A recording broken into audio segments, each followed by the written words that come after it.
تھوڑا سا وقت دیا ہے دنیا میں. السلام علیکم ورحمۃ اللہ وبرکاتہ. دنیا ہے گھٹیا سی چیز. کراچی کا سالانہ تبلیغی اجتماع 9 فروری 2023 بروز جمعرات عصر کی نماز سے شروع ہوا. بن جائے کیونکہ اس کی تو اللہ کے ہاں کوئی حیثیت نہیں. یہ اجتماع 3 دن جاری رہا اور اتوار کی صبح کو دعا ہوئی. انسان کا جنت بنایا ہے اور اصل بدلہ. مورخہ 10 فروری بروز جمعہ مغرب کی نماز کے بعد حضرت مولانا خورشید صاحب بیان فرما رہے ہیں. ہو جانا یہ جنت سے بھی بڑی چیز ہے. آئیے حضرت مولانا خورشید صاحب کا یہ بیان سنتے ہیں. جن کے لباس بڑے الرحیم یا ایھا الناس ان وعد اللہ حق فلا تغرنكم الحياة الدنيا ولا يغرنكم بالله الغرور. وقال تعالى ولو أن أهل القرى آمنوا واتقوا لفتحنا عليهم بركات من السماء والأرض ولكن كذبوا فأخذناهم بما كانوا يكسبون. صدق الله العظيم. وقال رسول الله صلى الله عليه وسلم إن الله لا ينظر إلى صوركم ولا إلى أموالكم ولكن ينظر إلى قلوبكم وأعمالكم. وقال النبي صلى الله عليه وسلم الكيس من دان نفسه وعمل لما بعد الموت والعاجز من أتبع نفسه هواها وتمنى على الله. وقال النبي صلى الله عليه وسلم عجبا لأمر المؤمن فإن أمره كله له خير إن أصابته سراء فشكر فله خير وإن أصابته ضراء فصبر فله خير وليس ذلك إلا للمؤمن أو كما قال النبي صلى الله عليه وسلم. اللہ کی ذات بہت بڑی ذات ہے. اس ذات نے اس انسان کو بہت بڑی کامیابی دینے کے لیے اس کی تیاری کے واسطے دنیا میں بھیجا ہے. اور وہ کامیابی کیا ہے جس کو خود اللہ قرآن پاک میں فوز عظیم فوز کبیر بتا رہے ہیں کہ اللہ کا بنایا ہوا اپنے دست قدرت سے جنت کا ٹھکانہ انسان اس تک پہنچ جائے. فقد فاز فوزا عظیما کہ جو فمن زحزح عن النار وادخل الجنت فقد فاز، جہنم سے بچا لیا گیا جنت میں داخل کر دیا گیا وہ کامیاب ہے. اللہ تعالیٰ فرما رہے ومن یطع اللہ ورسولہ فقد فاز فوزا عظیما کہ جو اللہ کی اطاعت کرے گا، اللہ کے حکم کے سامنے اپنے آپ کو جھکا دے گا اور رسول کی اطاعت کرے گا، بڑی کامیابی وہ لے گیا. وہ لوگ جو ایمان اور اعمال والے ہوں گے ان کے لیے جنت کا داخلہ ہوگا اور یہ ہے بڑی کامیابی. تو اللہ نے اس کامیابی کو حاصل کرنے کے لیے اس کی تیاری کے لیے تھوڑا سا وقت دیا ہے، دنیا میں ہمیں بھیجا ہے. یہ دنیا اس کا نام ہی دنیا ہے گھٹیا سی چیز. اللہ جو ایسے اکرم الاکرمین جس کے خزانے بھرے ہوئے اس کو گوارا نہیں کہ یہ دنیا ایک انسان کے لیے بھی یہ ٹھکانہ بن جائے، کیونکہ اس کی تو اللہ کے ہاں کوئی حیثیت نہیں. یہ تو مسافر خانہ ہے، یہ گزرگاہ ہے. اصل ٹھکانہ اللہ نے انسان کا جنت بنایا ہے اور اصل بدلہ اس کی طاعت کا اللہ نے اپنی رضا ورضوان من اللہ اکبر اور اللہ کی رضا کا تھوڑا سا حصہ حاصل ہو جانا یہ جنت سے بھی بڑی چیز ہے. اس لیے جنتی لوگ جن کے چہرے چمکدار، جن کے لباس بڑے قیمتی 70 جوڑے اور جن کے محلات بے جوڑ موتیوں کے اور سونے چاندی کی اینٹوں کے اور جن کے باغات پھلوں سے لدے ہوئے، جن کی جنتوں میں دودھ کی، شراب کی، شہد کی، پانی کی نہریں ہوں گی اور وہ نعمتوں میں خوش و خرم ہوں گے، اللہ کا شکر ادا کریں گے. اللہ فرمائیں گے اس سے بہتر کوئی چیز عطا کروں؟ وہ حیرانگی سے پوچھیں گے اے اللہ اس سے بہتر کیا چیز ہے؟ اللہ فرمائیں گے تم وہ پسندیدہ لوگ ہو اپنے آپ کو پاکیزہ بنا کر آئے. الیوم احل علیکم رضوانی فلا اسخط بعدہ علیکم بعدہ ابدا. آج میں اپنی رضا کو واجب کر دیتا ہوں, آج میں اپنی رضا کو واجب کر دیتا ہوں اور آج کے بعد کبھی تم پر ناراض نہیں ہوں گا. یہ سب سے بڑا بدلہ ہوگا, اللہ کی طرف سے انعام ہوگا ایمان اور اعمال والوں کے لیے. کامیابی دنیا کا حاصل ہو جانا نہیں, کامیابی تو یہ دنیا, تو اس کا نام دنیا گھٹیا سی چیز, اور اس کی قیمت اللہ کی نظروں میں دو مچھر کے دو پروں میں سے ایک پر کے برابر بھی نہیں. اور 7 ارب انسان اس میں بس کر اس پرب کا اربواں حصہ حاصل کرنے کو کامیابی سمجھ رہے ہوں, یہ دھوکہ ہے. اس لیے قرآن پاک میں فرما دیا یا ایھا الناس, سارے انسانوں کو یہ خطاب ہے, ان وعد اللہ حق, ہمارے جو وعدے ہیں جنت دینے کے, ہمارے وعدے ہیں تم کو تمہارے اعمال کا بدلہ دینے کے لیے دوبارہ زندہ کیے جانے کے. مٹی بن جاؤ گے, مٹی میں گم ہو جاؤ گے, کہاں کہاں تمہارے جسم کے ذرات جائیں گے, ہم دوبارہ تمہارے جسموں کو کامل کریں گے اور تمہیں دوبارہ پیدا کریں گے, روحیں ڈالیں گے, میدان محشر لگے گا اور تمہیں جو ہے تمہیں جنت میں جو ایمان والے ہیں ان کو جنت میں داخل کیا جائے گا. تو اس لیے یہ دنیا جو ہے, تو یہ دنیا تو اللہ کے ہاں مچھر کے دو پروں میں سے ایک پر کے برابر بھی نہیں.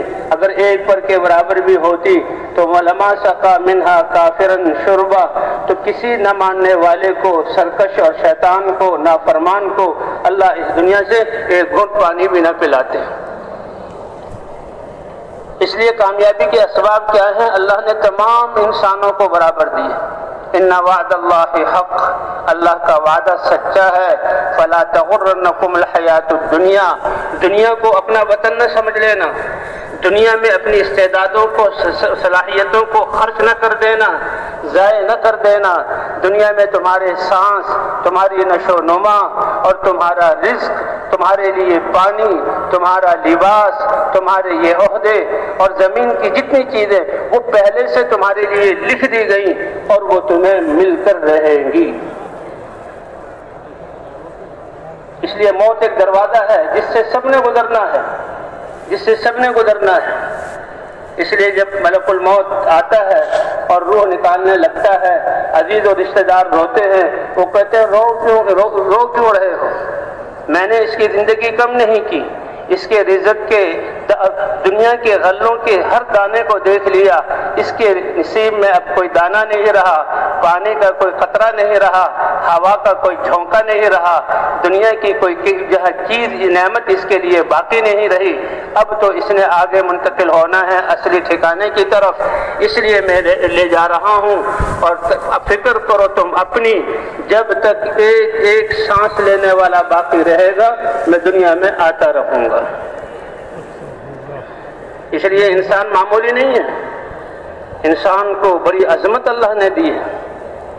یہ آسمان جو انسان کی خدمت میں لگا ہوا ہے, یہ ہزاروں کروڑوں سال سے کھڑا ہوا ہے. یہ سورج کب سے چل رہا ہے, اس کی عمر کتنی زیادہ ہے.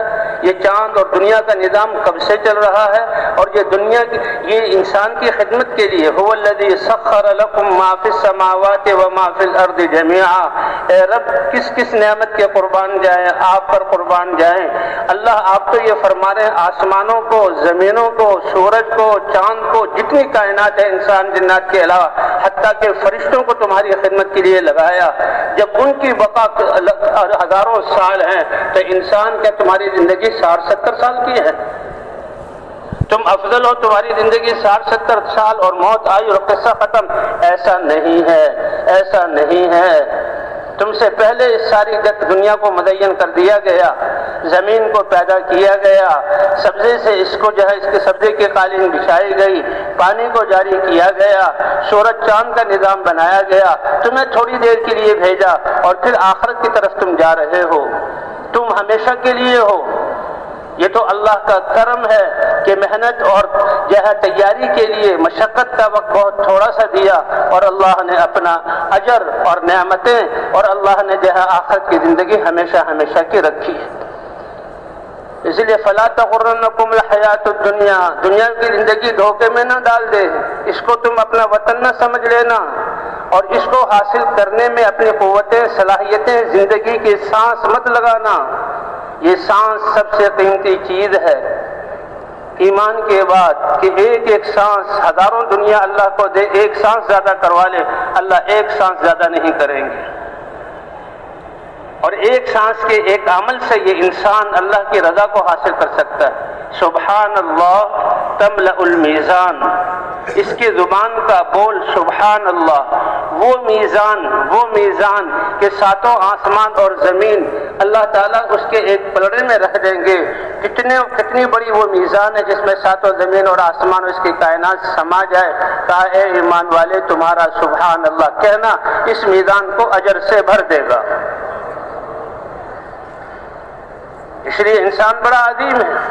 هو الذي سخر لكم ما في السماوات وما في الارض جميعا، اللہ جس کے خزانے بھرے ہوئے وہ کریم ذات ہے.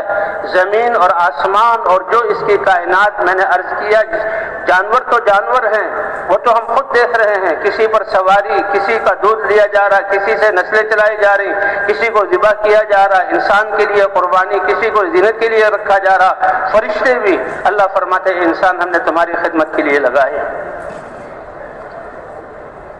تو دیکھو جو چیز تمہارے وما خلقت الجن والانس الا ليعبدون ما اريد منهم من رزق وما اريد ان يطعمون ان الله هو الرزاق ذو القوة المتين. جیسے دنیا میں آج کل تو نوکر ہوتے ہیں، غلاموں کا نظام نہیں ہے. پہلے غلاموں کا نظام ہوتا تھا، ان کو خریدا جاتا تھا اور مالک غلام خرید کر وہ اس کی اپنی ملکیت تھا، اور غلام سمجھتا تھا کہ یہ میرا آقا ہے، اس نے مجھے پیسے سے خریدا ہے. 24 گھنٹے اور پوری زندگی اس کی خدمت اور اس کی منشا کو پہچاننا، پورا کرنا یہ میری ذمہ داری ہے. باقی میرے اپنے کپڑے کی ذمہ داری مجھ پر نہیں، میرے کھانے کی ذمہ داری مجھ پر نہیں، میرے بستر کی، میرے سونے کی جگہ کی ذمہ داری مجھ پر نہیں، یہ میرا آقا پورا کرے گا. جس کا آقا بادشاہ ہے تو وہ شاہی جوڑے دے گا، جس کا بادشاہ آقا وہ کوئی بڑا دنیا دار ہے، دنیا کی بڑی نعمتیں دے گا. درمیانہ آدمی ہے، درمیانہ لباس، درمیانہ کھانا اپنی حیثیت سے دے گا. ایک غلام کو یقین ہے کہ میں اس کی غلامی کروں گا، بلکہ اگر میں ایک تو اس کا آرڈر ہے جو میں پورا کر دوں اور اسی کو سر سے ٹال دوں، وہ آقا دیکھتا ہے. اور ایک یہ ہے کہ یہ جو ہے غلام اپنی سب کچھ چاہتوں کو قربان کر کے آقا کی منشا کو پہچانے تو آقا اس کو اپنے قریب کر لے گا. جب یہ ایک غلام اپنی ساری چیزوں کی ذمہ داری اپنے آقا پر سمجھتا ہے، حالانکہ وہ اسی کی طرح ایک انسان ہے، تو اللہ نے اپنی عبادت کا حکم دیا. ہم بھی اس کے بندے ہیں، وہ تو ہمارا خالق اور مالک ہے. اور عبادت کا مطلب جیسے ابھی عصر کے بعد الا بذکر اللہ تطمئن القلوب، ہر وقت اس بات کو مستحضر رکھنا کہ اللہ ہمارے رب ہے اور ہم اس کے بندے ہیں، اور ہر وقت اس کے حکم کو دیکھنا، اس کے حکم کے مطابق سننا، اس کے حکم کے مطابق بولنا، اس کے حکم کے مطابق دماغ کی سوچ اس کے حکم کے مطابق، ہاتھ سے لینا دینا اس کے حکم کے مطابق، قدموں سے کوئی فاصلہ طے کرنا اس کے حکم کے مطابق، اور اس کے احکام نور سے بھرے ہوئے ہیں. تو اس کی جہاں پورے کرنا یہ مسلمان سمجھتا. تو عبادت یہ ہے، عبادت صرف 5 نمازیں نہیں ہیں، یہ تو عبادات میں سے سب سے بڑی عبادت ہے جو انسان کی زندگی کو پاکیزہ بنا کر اللہ کے حکم کی ماننے کی استعداد پیدا کر دے گی. تو جہاں اللہ نے عبادت کا حکم دیا اور عبادت ہر وقت ہر آن ہم نے کرنی ہے، رات اور دن کرنی ہے، ایک سوال پیدا ہوتا ہے اے اللہ ہم انسان ہیں، ہم رزق کے محتاج ہیں، تو رزق کا معاملہ کیا ہوگا؟ اللہ نے فرمایا ما اريد منهم من رزق، میں نے اس لیے نہیں بھیجا کہ وہ روزی کمانے کا خود بندوبست کرے یا اللہ کے سامنے کچھ کھانا پیش کر دیں. وما اريد ان يطعمون، اللہ کو کچھ بطور عطیے کے دے دیں. اللہ اس سے غنی ہے. ان اللہ هو الرزاق ذو القوة المتين، ساری کائنات کو رزق دینے والی ذات اکیلی تنہا اللہ ہے.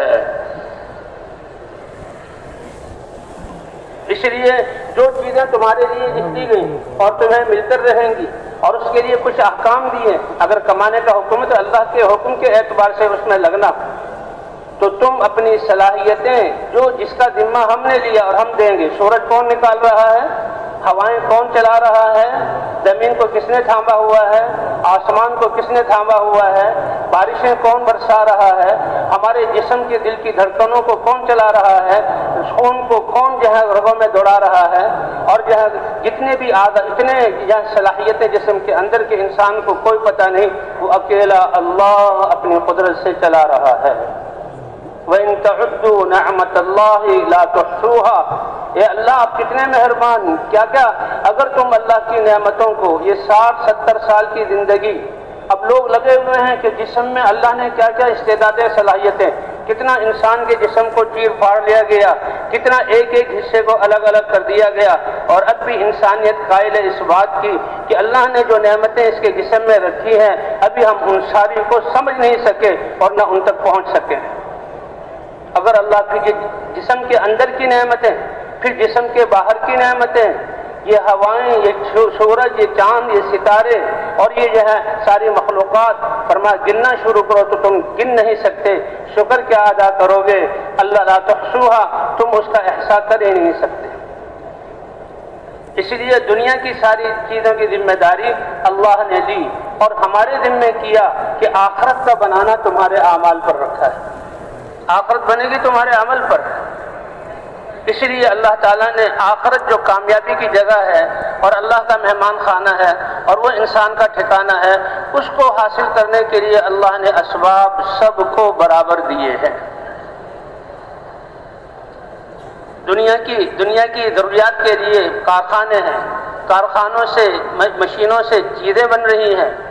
کوئی دنیا کا بڑے سے بڑا کارخانہ، چاہے وہ بہت قیمتی انجن بنا رہا ہو، بہت قیمتی ہتھیار بنا رہا ہو، یعنی تھوڑے سے وقت میں اتنی زیادہ چیزوں کو بنا نہیں سکتا جتنے یہ انسان اعمال کو اپنے جسم سے کر سکتا ہے۔ اب دیکھنے میں تو ہم اس میدان میں بیٹھے ہوئے ہیں، یہ اللہ کا انعام کب سے شروع ہوا؟ دیکھیں، مسلمان کا بیٹھنا دین کے لیے، فرمایا ہے کہ وجبت محبتی للمتحابین فیہ، کہ اللہ فرماتے ہیں جو میرے لیے محبت کرتے ہیں اور ایک دوسرے سے ملتے ہیں اور بیٹھتے ہیں، کتنا بڑا اللہ انعام فرماتے ہیں۔ فرمایا مجھ پر واجب ہو گیا کہ میں ان سے محبت کروں۔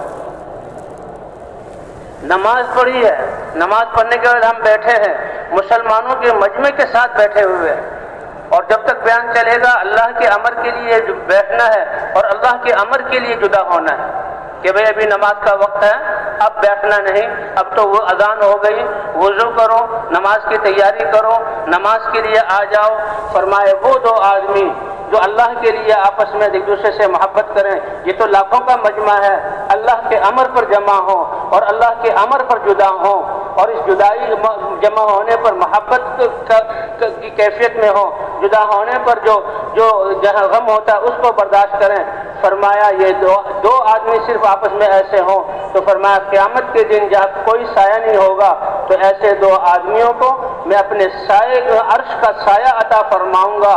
وَظِلُّهُمْ فِي ظِلِّ يَوْمَ لَا ظِلَّ إِلَّا ظِلِّي، جس دن کوئی سایہ نہیں ہوگا، اپنے وہ عرش کے سائے میں جگہ دوں۔ سَبْعَةٌ يُظِلُّهُمُ اللَّهُ فِي ظِلِّهِ يَوْمَ لَا ظِلَّ إِلَّا ظِلُّهُ۔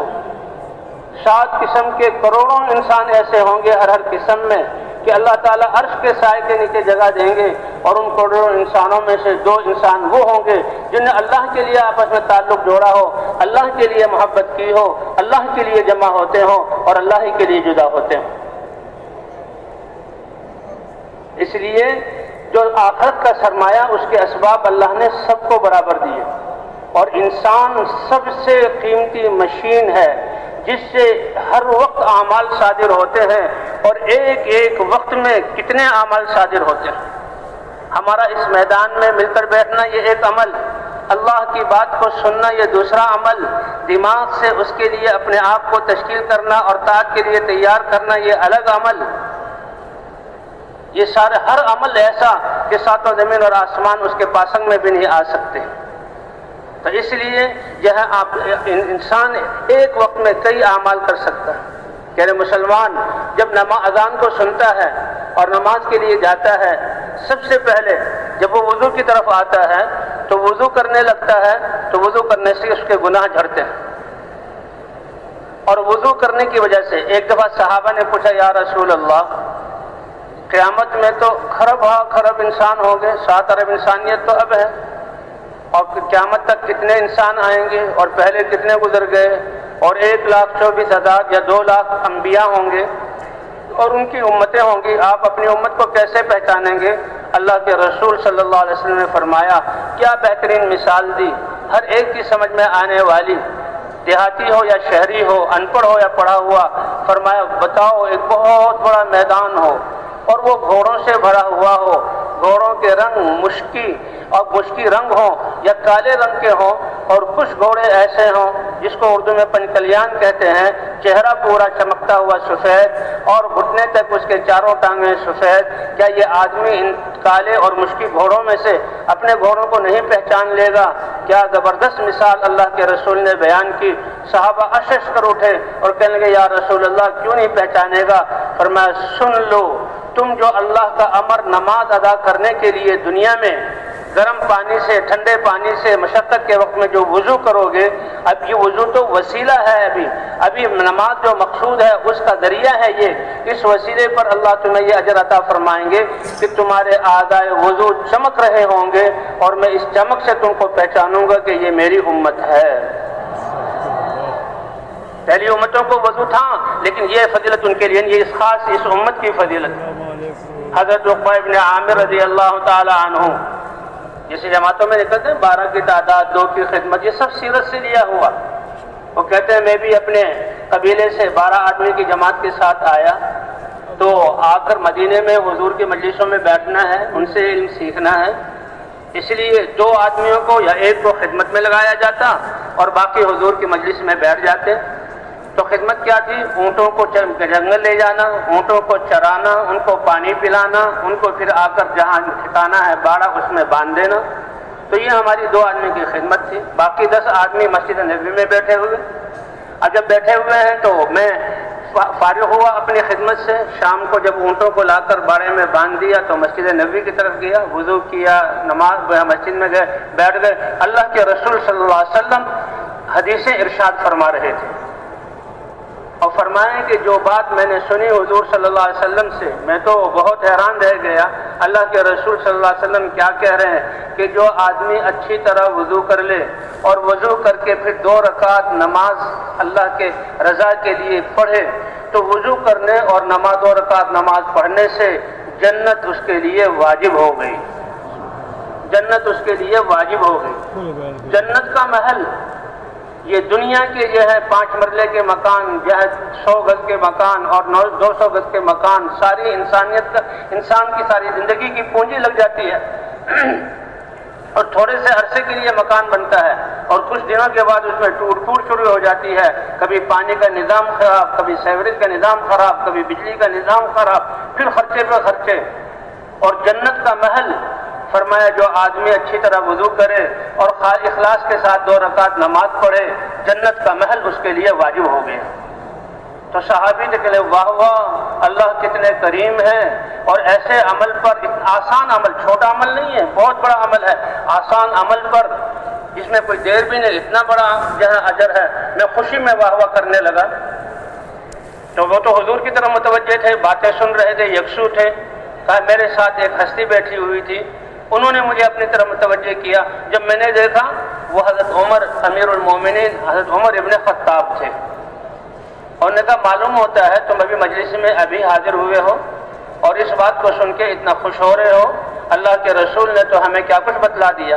کا بتلائیے کہ اس سے پہلے حضور صلی اللہ علیہ وسلم نے یہ فرمایا کہ جو آدمی وضو کے لیے اٹھے اور وضو کر لے اور وضو کے بعد اشہد ان لا الہ الا اللہ واشہد ان محمدا عبدہ ورسولہ، یا ایک روایت میں وحدہ لا شریک لہ کے لفظ بھی ہیں، کہا یہ وضو کر کے یہ کلمات کہہ دے تو اللہ تعالیٰ جنت کے 8 دروازے اس کے لیے کھول دیں گے، جن دروازوں میں سے چاہے وہ داخل ہو جائے۔ تو بھائی اس لیے اللہ ارحم الراحمین ہے، عادل اور عدل انصاف پہ آ جائیں تو ہم کہیں کی بھی نہ رہے، اللہ ارحم الراحمین ہے۔ کتنی تمہاری گناہوں، غلطیوں اور سرکشیوں کو میں معاف کرتا رہتا ہوں، اگر پکڑ میں آ جاؤں تو کوئی ایک نافرمان بھی دنیا میں رہنے کے قابل نہ رہے۔ اور پھر اللہ بخشتے ہیں ان گناہوں کو، تو وہ تو کریم ہے۔ تو اللہ نے کامیابی کے لیے ہمیں اعمال دیے ہیں، اعضاء سب برابر، اور اس میں سب کی بنیاد اور سب سے بڑی دولت اور سب سے بڑا یقین اور سب سے بڑا علم یہ لا الہ الا اللہ کا یقین ہے۔ حضور صلی اللہ علیہ وسلم نے فرمایا جتنے انبیاء کو علوم دیے گئے اور اس علم کے دنیا میں عرائض ہونے سے فسادات ختم ہوئے، ظلم ختم ہوئے، اللہ نے دنیا کو امن کا گہوارہ بنایا، حق وجود میں آیا، باطل ٹوٹا، جتنا علم دیا گیا، اور اس علم کی وجہ سے اللہ کی قدرت ظاہر ہوئی۔ اللہ کی قدرت کے علم پر عمل کرنے والے یہ ہے جو اللہ کی طرف سے علم، یعنی احکام کا علم، یقین اور اعمال، اس پر اللہ کامیابی دیتے ہیں کہ اس سب کا مجموعہ کر لیا جائے، اور مجھے اللہ نے قرآن میں وہ سارے علوم دیے اور اس سے زیادہ بھی دیے، ان سب کو جمع کر لیا جائے تو اس میں سب سے چوٹی کی چیز وہ لا الہ الا اللہ کا یقین ہے، وہ لا الہ الا اللہ کا یقین ہے، یہ بنیاد ہے۔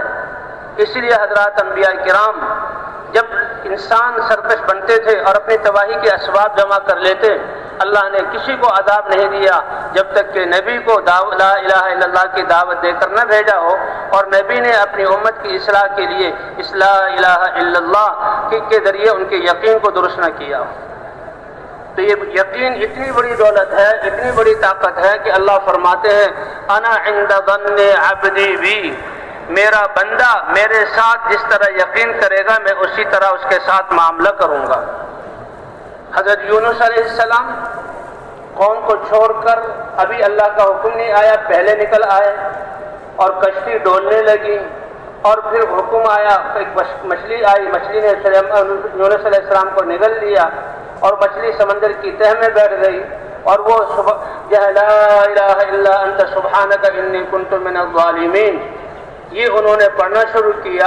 کتنے عرصے بعد اللہ نے ان کو مچھلی کے پیٹ سے نکالا اور مچھلی نے ان کو باہر سے جو ہے ساحل پر اگلا، اور اللہ نے جو ہے ان کے گناہ کو معاف فرمایا۔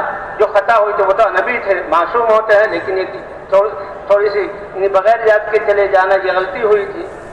فرمایا دیکھو انہوں نے توبہ کی، وَكَذَلِكَ نُنْجِي الْمُؤْمِنِينَ، ایمان والے اسی طرح جب اپنے گناہوں پر توبہ کریں گے ہم ان کو نجات عطا فرمائیں گے۔ حضرت ابراہیم علیہ السلام کہ آپ ان کو نمرود اور پوری قوم نے ایک وادی جو ہے آگ سے بھری، ایندھن سے بھری، اس کو آگ لگائی، اور ابراہیم علیہ السلام کو رسیوں سے باندھ کر منجنیق میں، اور ساری قوم پہاڑوں پر چڑھ کر نیچے وادی جو آگ کا سمندر ہے دیکھ رہے ہیں، اور سب خوش ہیں کہ آج نمرود کا فیصلہ چلے گا اور آج ابراہیم علیہ السلام اس آگ میں جائیں گے، قصہ ختم۔ لیکن یہ تو اللہ کی ڈھیل ہے، کرنے والے اللہ تعالی ہیں۔ جی ہاں، وَلِلَّهِ الْأَمْرُ مِنْ قَبْلُ وَمِنْ بَعْدُ، پہلے بھی اور اب بھی اور ہمیشہ سارا معاملہ کس کے ہاتھ میں ہے؟ اللہ کے ہاتھ میں۔ اور ابراہیم علیہ السلام کیونکہ اللہ کی طرف داعی ہیں، رسول ہیں، اللہ کی ذات پر ایسا یقین کہ جو اللہ چاہیں گے ہوگا وہ، اور جو اللہ نے میرے بارے میں حکم دیا اس کامیابی اسی میں ہے، چاہے ظاہری طور پر میں جل کر خاک ہو جاؤں تو کامیابی اس میں اللہ کے امر کو پورا کرنا۔ لا الہ الا اللہ، اللہ کے علاوہ کوئی عبادت کے لائق نہیں، اللہ کے علاوہ ہمارا کوئی مطلوب نہیں، اللہ کے علاوہ ہمارا کوئی مقصود نہیں، اللہ کے علاوہ ہمارا کوئی محبوب نہیں۔ رزق دینے والے ہیں تو اللہ، اور حفاظت کرنے والے ہیں تو اکیلے اللہ۔ تو یہ یقین اتنی بڑی دولت ہے کہ آگ کا سمندر ہے، ابراہیم علیہ السلام کو رسیوں میں باندھا ہوا ہے، منجنیق، بھائی اتنی سی دیر ہے کہ ہینڈل کو کھینچا جائے اور ابراہیم علیہ السلام جھٹکے سے فضاؤں میں ہو کر آگ میں چلے جائیں، لیکن اس منظر سے ذرہ برابر متاثر نہیں کہ ہوگا وہ جو اللہ چاہیں گے اور اللہ کے امر میں کامیابی۔ فرشتوں تک آ گئے اور فرشتے نے پوچھا اگر ہماری ضرورت ہو تو ہمیں کہیے، یہ بارش کا فرشتہ ہے، بارش برسا کر آگ کو بجھا دیں، ان کی اسکیم فیل ہو جائے۔ یہ پہاڑوں کا فرشتہ ہے، یہ پہاڑوں کو لے کر، یہ پہاڑوں کے جہاں اوپر بیٹھے ہوئے ہیں، چوٹی تک چڑھے ہوئے پہاڑوں کو مسل کر ان کو پیس کے رکھ دیں، اور اگر اللہ چاہیں تو ہوا چلا کر ہوا سے آگ کے ذریعے انہی کو ہلاک کر دیں۔ تو ابراہیم علیہ السلام نے کیا فرمایا کہ اگر اللہ نے تمہیں حکم دیا ہے تو وہ تمہارے رب کا حکم ہے، اس کو مانو، اس میں میرا کیا دخل ہے؟ کہیں حکم تو نہیں دیا، اجازت لے کر آئے ہیں، تب پھر میرا اور اللہ کا معاملہ میرے اور اللہ کے درمیان چھوڑ دو، اللہ جان رہے ہیں میرے حال کو، اللہ کا میرے حال کو جاننا یہی میرے لیے کافی ہے۔ اور آخری کلمہ حسبی اللہ و نعم الوکیل، کہ میرے لیے کون کافی ہے؟ یہ گمان تھا۔ پھر اللہ نے کیا کچھ کر کے دکھلایا کہ آگ کو بجھایا نہیں، آگ کو آگ ہوتے ہوئے اور ایک ہی وقت میں جلانے والا ہوتے ہوئے اللہ نے براہ راست حکم دے کر یا نار کونی بردا و سلام علی ابراہیم، اے آگ میرے ابراہیم پر تم ٹھنڈی ہو جاؤ، تکلیف دینے والی ٹھنڈی نہیں بلکہ خوش سلامتی اور خوشگوار ٹھنڈی ہو جاؤ۔ فرمایا اسی وقت آگ نے رسی کو جلایا اور اسی وقت ابراہیم علیہ السلام کے لیے ٹھنڈی ہو گئی۔ 40 دن اس میں گزرے، اور ایک روایت میں آتا ہے کہ ان کی جو اہلیہ وہ کہنے لگی میں بھی تمہارے پاس آ جاؤں، تو کہا کہ تم ہی یہ جو کلمہ پڑھ کے اب کلمے والی تھی آ جاؤ، وہ آ گئی تو آگ نے ان کو بھی جو ہے اس کو جلایا نہیں۔ اور اس پر فرعون نمرود کی اسکیم ناکام ہوئی اور نمرود نے ہاتھ جوڑے کہ یہ تو تمہارا مسئلہ چل جائے گا، میری اسکیم ناکام ہو جائے گی، لہذا تم یہاں سے نکل جاؤ۔ پھر وہاں سے ابراہیم علیہ السلام نکل کر شام کے علاقے میں آئے تھے۔ تو یہ ایمان اور اللہ کی ذات پر یقین کہ اللہ کے امر میں کامیابی ہے، کامیابی دینے والے اللہ ہیں۔ اسی طرح حاجر علیہ السلام کے بارے میں حکم ہوا، اے ابراہیم اپنی اس جوان بیوی کو اور اس بچے کو، اتنا عظیم بچہ کہ جس کی پشت سے سب سے بڑے نبی آئیں گے، حضرت محمد صلی اللہ علیہ وسلم، دودھ پیتا بچہ، ان کو ہمارے امر سے لو اور ہمارے حکم کی بنا پر ان کو لے کر چلو۔ شام کا لہلہاتے کھیت اور لہلہاتے باغ، ٹھنڈے جہاز، فضائیں اور نہریں اور پھل، ان سب اور آبادی، ان سب کو چھوڑ کر چلو۔ اردن کے دشت آئے، کہا ابھی آگے چلو۔ حجاز کے سنگلاخ پہاڑ آئے، کہا ابھی اور چلو۔ اور بڑے بڑے کالے رنگ کے پہاڑ اور وہاں ایک وادی اور ٹیلا کہ اس اپنی بیوی کو اور دودھ پیتے بچے کو یہاں پر چھوڑ دو۔ اب مہینے کا یہ سفر تھا۔ اللہ کے رسول انبیاء تو اپنے گھر والوں کے ساتھ سب سے زیادہ اچھے اخلاق والے ہوتے ہیں، تو بولنا چالنا بہت خوب، لیکن یہاں پر آ کر ابراہیم علیہ السلام نے بیوی کو اتارا اور وہ تھیلا دیا جس میں کھجوریں تھیں اور پانی کا مشکیزہ دیا۔ اونٹ سے اترے نہیں، اجازت نہیں، اور نکیل کو موڑ کر جیسے اب جانے لگے ہیں، کسی کو منزل پر پہنچا کر جانے لگے ہیں۔ حاجر علیہ السلام حیران ہوئی اور فطرتاً یہ سوال کیا، یہاں چھوڑ کر جا رہے ہیں؟ کس پہ، کس کے حوالے کر کے جا رہے ہیں؟ کیوں چھوڑ کر جا رہے ہیں؟ کہاں چھوڑ کر جا رہے ہیں؟ یہ 2-3 سوال، لیکن ابراہیم علیہ السلام جواب نہیں دے رہے، کیونکہ نبی کی صحبت میں رہی تھی، ایمان بنا ہوا تھا، سمجھتی تھی۔ فوراً دل میں یہ خیال آ گیا کہ اللہ کے رسول یہ تو خلیل ہیں، اللہ کے امر کے بغیر یہ کام نہیں کر سکتے، تو زبان سے پوچھ لیا، اللہ امرک بہذا، کیا اللہ نے آپ کو اس کا حکم دیا کہ میں جوان عورت اور میرا یہ دودھ پیتا بچہ، کتنے دشت پیچھے گزرے، آبادیاں نہیں، کتنے پہاڑ گزرے، زندگی کے آثار نہیں، اور اس علاقے میں آ کر کوئی انسان بھی نہیں، یہاں تو درخت تو دور کی بات ہے، کوئی درخت نہیں، پودا بھی یہاں پر نہیں ہے، غیر ذی زرع، پانی کا نام و نشان نہیں، ہلاکتوں کے اسباب سارے ہیں اور زندگی کے اسباب کو نہیں۔ اللہ امرک بہذا، کیا اللہ نے آپ کو اس کا حکم دیا؟ ابراہیم علیہ السلام نے اشار براسہ النعم، سر سے اشارہ کیا اور زبان سے ہاں کہا کہ اللہ کے امر پر اتنا بڑا اقدام کر رہا ہوں۔ وہ عورت مطمئن ہو گئی اور فوراً جواب میں کہا، پھر آپ جائیے، اذن لا یضیعن اللہ، آپ کا مجھے اور اپنے اس بچے کو اس وادی غیر ذی زرع میں چھوڑنا اللہ کے امر کی بنیاد پر ہے، اور میرا یہاں رہنا بھی اللہ کے امر کی بنیاد پر ہے، تو اس لیے اب اللہ ہمیں ہرگز ضائع نہیں کرے گا۔ اور پھر اللہ نے اس کی لاج رکھی کہ کیسے اللہ کے امر کی بنیاد پر اٹھی، اس لیے کہا جاتا ہے اللہ کے امر میں کامیابی، امتحان کے لیے اللہ مناظر ایسا قائم کرتے ہیں کہ کچھ نہیں ہے، لیکن اللہ کی قدرت تو سب سے بڑی چیز ہے۔ اللہ نے آب زمزم دیا اور بچے کی اس حال میں تربیت کی کہ دیکھو بچوں کی، اولادوں کی تربیت کے لیے نہ گھر، بڑے بڑے گھروں کی ضرورت ہے، نہ بڑے بڑے جو ہے وہ اسباب کی ضرورت ہے، نہ بچوں کے لیے اچھے کپڑے کھلونے کی ضرورت ہے، وہ تو ایمان کی ضرورت ہے کہ ایمان کی بنیاد پر یہ ایک عورت اس کی تربیت کر رہی ہے۔ پھر کتنا بڑا حکم آیا اسماعیل علیہ السلام کے بارے میں کہ 12 سال تک اس بچے کو پوچھا نہیں، اور 12 سال کے بعد اللہ کا حکم آیا، اے ابراہیم خواب میں دکھایا کہ اپنے بچے کو چھری سے ذبح کر رہے ہیں۔ 3 دن کے بعد سمجھ گئے کہ اللہ کا یہ امر ہے، چھری لے کر چلے اور یہاں پر آئے اور بیوی سے کہا میرے بچے کو تیار کرو۔ انہوں نے اس بچے کی ان حالات میں ایسی تربیت کی کہ جب بچے کو لے کر پہاڑوں کے پیچھے گئے اور بچے کو سامنے کھڑا کیا اور کھڑا کر کے چھری دکھلائی اور کہا دیکھو میں اللہ کا رسول اور خلیل ہوں، اللہ نے یہ حکم دیا ہے کہ تمہاری گردن کاٹو اس چھری سے، بتاؤ تمہارا کیا خیال ہے؟ ماں نے بچے کو اللہ کے حکم پر قربان ہونا اور اللہ کے امر کی وہ عظمت بتلائی تھی کہ بچہ خوشی سے اچھل گیا کہ سب سے بڑی چیز تو جان ہے جو اللہ کے لیے پیش کر سکتا ہوں۔ اے ابا جان، یہ بھوک برداشت کی، پیاس برداشت کی، کپڑوں کا نہ ہونا برداشت کیا، آپ کا نہ ہونا سب کچھ برداشت کیا، سب سے بڑی چیز میری ننھی سی جان تھی، وہ بھی اللہ مانگ رہے ہیں، آپ جلدی کیجئے میرے گلے پر چھری پھیر کر میری جان کو بھی اللہ کے سامنے پیش کر دیں۔ یا ابتی، اتنے پیارے القاب، او پیارے ابا جان، افعل ما تؤمر، جو حکم دیا گیا کر لیجئے۔ اپنے اس ننھے سے چھوٹے سے بچے کو اللہ کے حکم پر صبر کرنے والا اور جان نکلنے کی، چھری چلنے کی تکلیف پر صبر کرنے والا پائیں گے۔ بس اللہ نے یہی امتحان لینا تھا، اللہ نے اپنی کتنی بڑی قدرت کا اظہار کیا۔ جیسے یہ عورت بغیر زندگی کے کوئی سبب نہیں اور ہلاکت کے سارے اسباب اللہ کے امر پر رکیں، تو اللہ نے کیسے ان کو آب زمزم دے کر قیامت تک اس آب زمزم کے ذریعے کتنے ارب انسانوں کی حاجتیں اس کے ذریعے پوری کی۔ ان کی بھی اپنی بھوک جہاں ختم ہوئی، پیاس ختم ہوئی، بیماری سے شفا ملی اور تربیت ہوئی۔ اور اللہ کے رسول صلی اللہ علیہ وسلم فرماتے ہیں ماء زمزم لما شرب لا، ایمان والا جس نیت سے آب زمزم کو پی لے گا اور جو حاجت اللہ سے مانگے گا اللہ اس کو عطا کرتے رہیں گے۔ علم والے علم حاصل ہونے کے لیے مانگیں گے، اور جو ہے بھوکے جو ہے وہ بھوک دور کرنے کے لیے اس پانی کو پئیں گے، پیاسے پیاس دور کرنے کے لیے پئیں گے، بیمار بیماریوں کو دور کرنے کے لیے پئیں گے۔ اللہ کی ذات پر یقین ہوگا۔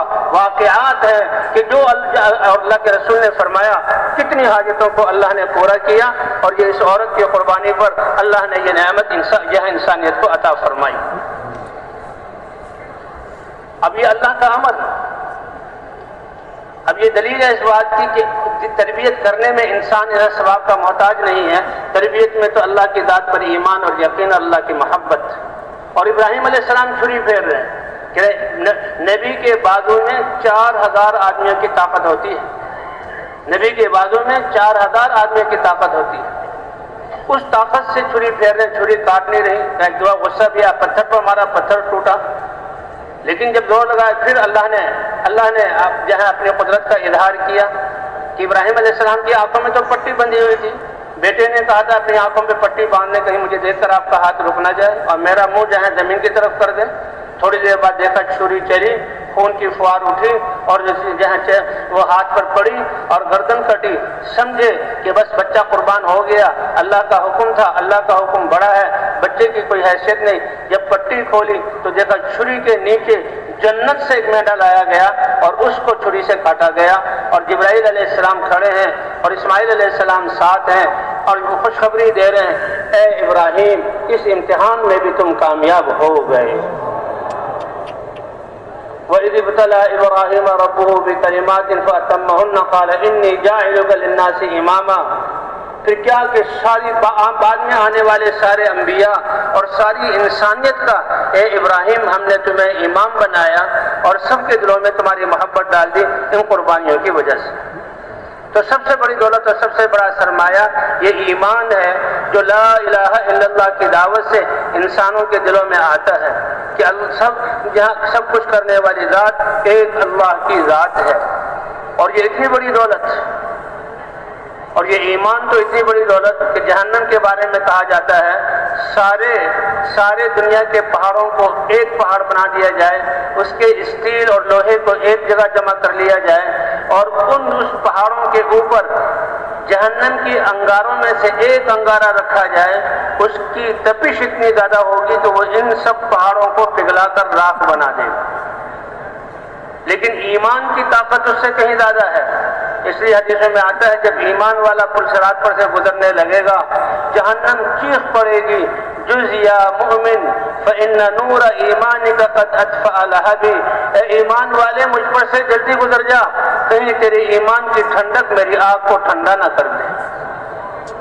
اس لیے حضرات انبیاء کرام سب سے پہلے دعوت دے کر اس ایمان کو بناتے ہیں اللہ کی ذات پر یقین کہ کرنے والی ذات اکیلی اللہ کی ہے، پھر اللہ سے وہ محبت کرنے والے بنتے ہیں، پھر اللہ کے احکام اترتے ہیں کہ انسانوں کی زندگی کے جتنے شعبے ہیں ان کو ہر ایک کو اللہ کے حکم کے مطابق کیسے جو ہے پورا کیا جائے، ان میں لگا جائے۔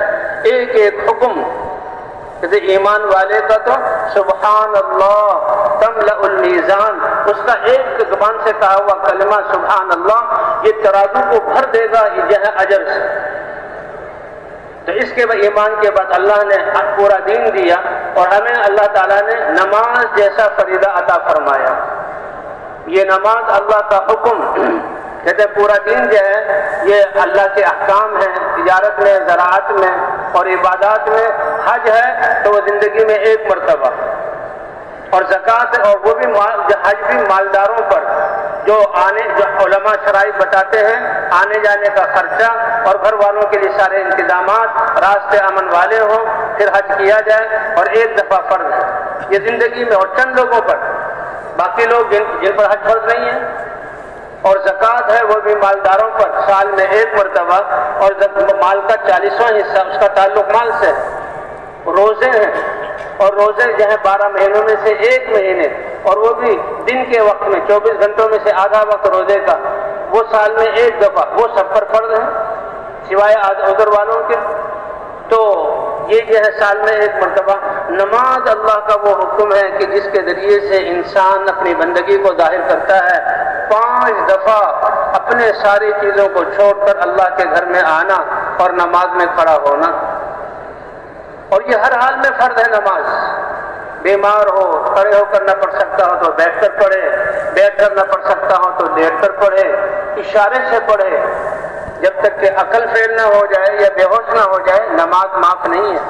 حتیٰ کہ حالت جنگ میں بھی یہ نماز اللہ کو اتنی پیاری ہے کہ 5 دفعہ اللہ کے در پر یہ حاضری دے، اللہ سے ملاقات ہو، کیونکہ نماز ایمان والے کی معراج ہے۔ تو حالت جنگ میں بھی نماز جو ہے یہ معاف نہیں ہے۔ اللہ کے رسول صلی اللہ علیہ وسلم اپنے صحابہ کے ساتھ عصفان مقام میں پہنچے، سامنے جو ہے مشرکین تھے، جنگ کی صورت بن گئی، تو صحابہ حضور جب ظہر کی نماز کا وقت آیا، حضور صلی اللہ علیہ وسلم نے اسے میدان میں سارے صحابہ کرام کو جماعت کے ساتھ ظہر کی نماز پڑھائی۔ اب جب انہوں نے نماز پڑھ لی تو کافر چوکنے ہوئے کہ ہم سے بڑی غلطی ہو گئی، یہ نماز میں تو مسلمان اللہ کی طرف ایسے متوجہ ہو جاتا ہے کہ اس کو دائیں بائیں کی خبر نہیں ہوتی، تو ہمارے لیے ان کو نقصان پہنچانے کا بہت اچھا موقع تھا۔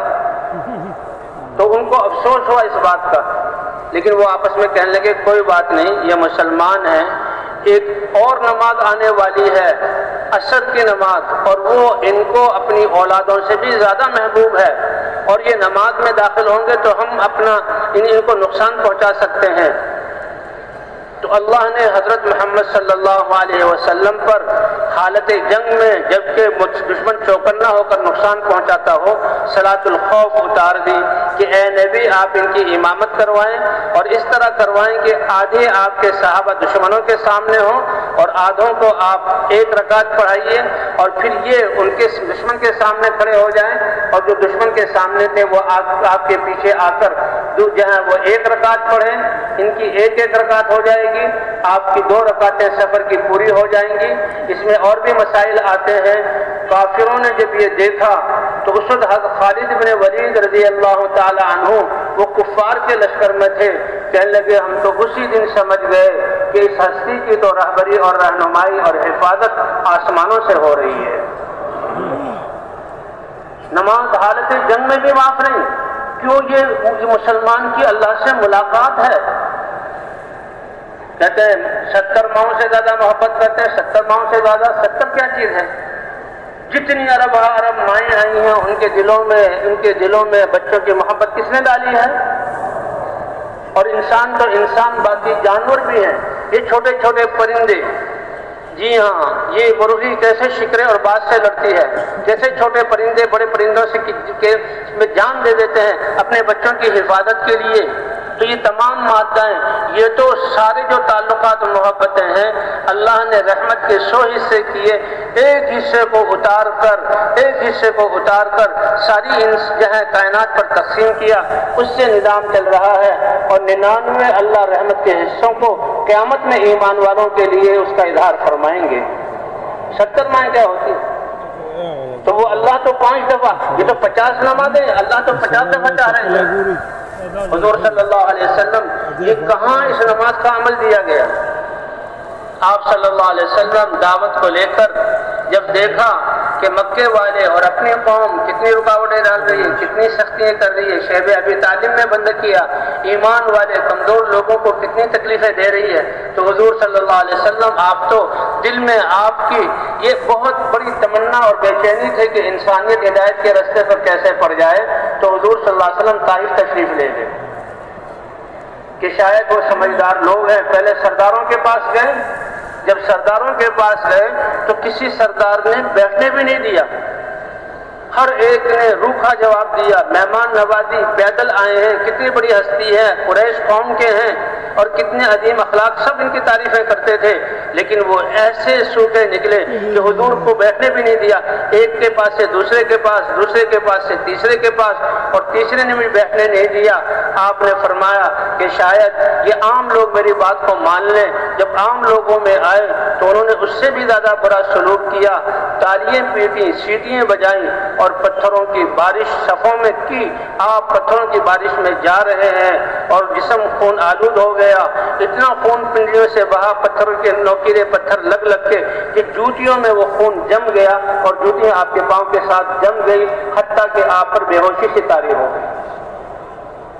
لیکن قربان جائیں آپ کے رحمت للعالمین پر کہ اللہ نے آپ کو کتنا شفیق بنایا، کتنا رحیم بنایا، کہ اللہ نے جب جبرائیل علیہ السلام کو بھیجا، اے محمد صلی اللہ علیہ وسلم، آپ کی قوم نے جو آپ کے ساتھ قریش ہے وہ اللہ نے دیکھ لیا، اور اللہ نے یہ فرشتوں کو بھیجا، یہ فرشتہ ہے پہاڑوں کا، اگر اس کو حکم فرمائے تو یہ پہاڑوں کو اپنے ہاتھوں میں لے کر ان پہاڑوں کو آپس میں ملا دے اور ملا کر ان کو آپس میں رگڑے اور یہ آٹے کی طرح بیچ میں پھنس جائے۔ اللہ کی قدرت کیسی ہے، اللہ بچائے، ابھی یہ زلزلہ آیا، کتنی بلڈنگوں کو گرا دیا، کیسے زمین ہل گئی، کیسے انسان، کہتے ہزاروں لاکھوں کے قریب انسان جو ہے وہ ختم ہو گئے۔ کشمیر میں جو آیا تھا، کیسے اللہ نے پہاڑوں کو اپنی جگہ سے ہلایا۔ اللہ ہماری ان آفات سے حفاظت فرمائے۔ اور یہ اعمال، اللہ تو رحیم اور کریم ہے، یہ انسانوں کے اعمال کی سزا ہے، لیکن اللہ کے رسول کی مہربانی پر قربان جائیں۔ یہ حضور کے جو الفاظ، اے اللہ میں ان کو ہلاک کروانا نہیں چاہتا، ہو سکتا ہے کہ ان کی نسلوں میں سے وہ لوگ آئیں جو تیری کلمہ توحید کو، تیری توحید پر ایمان لانے والے ہوں اور اس کلمے کو ماننے والے ہوں اور تیری وحدانیت پر یقین رکھنے والے ہوں، گویا ایک قسم کی سفارش ہوگی ان کے لیے حضور صلی اللہ علیہ وسلم کی طرف سے، یعنی ان کو ہلاک نہ کیجیے، کیوں؟ آگے جو ایمان والے آئیں گے ان کی وجہ سے کہ اللہ ان کو اگر یہ ہلاک ہو گئے تو نسلیں ختم۔ کتنے ارحم الراحمین ہیں حضور صلی اللہ، رؤوف الرحیم ہیں حضور صلی اللہ علیہ وسلم، کتنے شفیق ہیں انسانیت پر کہ سفارش کریں، اے اللہ ان کو ہلاک نہ کیجیے، ہو سکتا ہے ان کی اگلی نسلوں میں وہ لوگ ہوں جو تیری توحید کے جھنڈے کو دنیا میں گاڑنے والے ہوں۔ اور حضور کی اس دعا کو اللہ نے قبول کیا اور کیا فرمایا، اے اللہ اگر آپ راضی ہیں تو مجھے ان ساری تکلیفوں کی کوئی پرواہ نہیں، آپ کی رضا کا حاصل ہو جانا میرے لیے کافی ہے، اور اگر کوئی ایسی بات نہیں تو آپ کو راضی کرنا یہ سب سے ضروری چیز ہے۔ اور علماء فرماتے ہیں اسی کی بنا پر اللہ تعالیٰ نے حضور صلی اللہ علیہ وسلم کو معراج جیسا اعزاز بخشا۔ اور معراج کا خلاصہ کیا ہے کہ جو حضور صلی اللہ علیہ وسلم واپس تشریف لائے تو اللہ نے اس امت کے لیے نمازوں کا فریضہ جہاں عطا کیا۔ تو شروع میں جب حضور صلی اللہ علیہ وسلم جہاں تشریف لائے آسمانوں سے آ رہے تھے تو 50 نمازیں اس امت کو دی تھی۔ 50 نمازیں دن میں 24 گھنٹے ہوتے ہیں، 12 گھنٹے، 10 گھنٹے، 8 گھنٹے رات کے ہوتے ہیں، اور اس کے بالمقابل باقی 24 گھنٹوں میں سے وہ دن کے ہوتے ہیں، کام میں لگنے کے ہوتے ہیں، تو 50 نمازیں ہوں تو بتائیں دنیا میں لگنے کا کتنا وقت ملے گا؟ مسلمان نمازیں پڑھیں گے اور ان کے سارے کاموں کو کون بنائے گا؟ اللہ بنائے گا کہ تم عبادت کے لیے پیدا کیے گئے، باقی دنیا کے سارے انتظامات کی ذمہ داری اللہ نے، ہاں آخرت کی ذمہ داری تم پر ہے، ایمان اور اعمال کا سرمایہ تم دنیا میں بناؤ۔ وہ ان کے ذمہ کیا۔ وہ تو موسیٰ علیہ السلام کے پاس سے گزرے، حالات پوچھے کہ 50 نمازیں ملی ہیں، 9 دفعہ انہوں نے واپس کروایا کہ نماز کم کروائیں، ہر دفعہ میں 5 نمازیں کم ہوئیں، 9 دفعہ میں 45 نمازیں کم ہو گئی۔ حضور صلی اللہ علیہ وسلم اپنی امت کے لیے 5 نمازیں لے کر آئے تو موسیٰ علیہ السلام نے اس پر بھی کہا کہ یہ امت 5 نمازیں بھی اس میں بھی کوتاہی کرے گی، لیکن اللہ کے رسول نے اب تو مجھے شرم آتی ہے کہ اللہ سے کہوں 5 سے بھی کم کر دو، میری امت 5 بھی نہیں پڑھے گی۔ 5 نمازوں کو لے کر حضور صلی اللہ علیہ وسلم چلے، اللہ کی طرف سے اعلان ہوا، اے نبی جیسے ہم نے 50 نمازیں فرض کی تھی اب 5 رہ گئی، تمہاری امت آپ کی امت 5 نمازیں پڑھے گی اور ثواب میں اس کو 50 نمازوں کا عطا کروں گا۔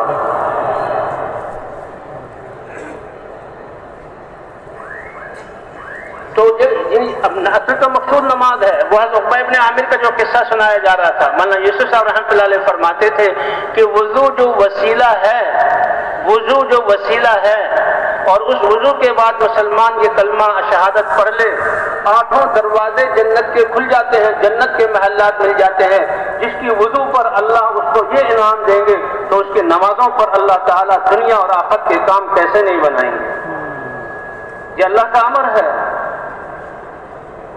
اور فرمائیں ایمان کے بعد سب سے پہلے نماز فرض ہوئی، کیونکہ نماز ایک ایسی عبادت ہے جیسے میں نے عرض کیا 5 دفعہ حالت جنگ میں بھی یہ معاف نہیں ہے، اور 5 دفعہ یہ نمازیں فرض ہوئی ہیں، 5 نمازیں انسان یہ پڑھتا ہے۔ تو یہ ایسی عبادت ہے عبادات میں سے کہ حج کا تعلق مال کے ساتھ بھی ہے، انسان کی جسمانی مشقت کے ساتھ بھی ہے، زکوٰۃ کا تعلق مال کے ساتھ ہے، روزے میں عبادت ہے، اس کی دنیا کے کام کر سکتا ہے، لیکن نماز اتنا پیارا فرض ہے اللہ کا کہ اس میں تو سب کچھ چھوڑ کر آؤ اور دل کو خالص کر کے آؤ اور اللہ کے سامنے پر اللہ اکبر کہہ کر دل بھی اللہ کی طرف متوجہ ہو اور سارے اعضاء کو اللہ کے احکام کا پابند کر دو۔ اس لیے یہ مختصر ہے، 10 منٹ میں آدمی 2 فریضے بڑے اچھے طریقے سے پڑھ سکتا ہے کہ دل بھی اللہ کی طرف متوجہ اور سارے اعضاء بھی اللہ کی طرف اللہ کے حکم کے پابند۔ اس لیے کہتے ہیں ان الصلاۃ تنہی عن الفحشاء والمنکر، یہ اللہ کی ایسی عبادت ہے کہ سارے اعضاء کو اللہ کے حکم کا پابند کیا۔ نماز میں تو اللہ تعالیٰ اب اس کی ایسی تربیت فرماتے ہیں کہ یہ اس کے جسم کا استعمال ایسا ٹھیک ہوگا کہ یہ نمازی اب دنیا کے جس شعبے میں جائے گا اور یہ اپنے جسم کا استعمال اللہ کے حکم اور نبی کے طریقے کے مطابق کرے گا۔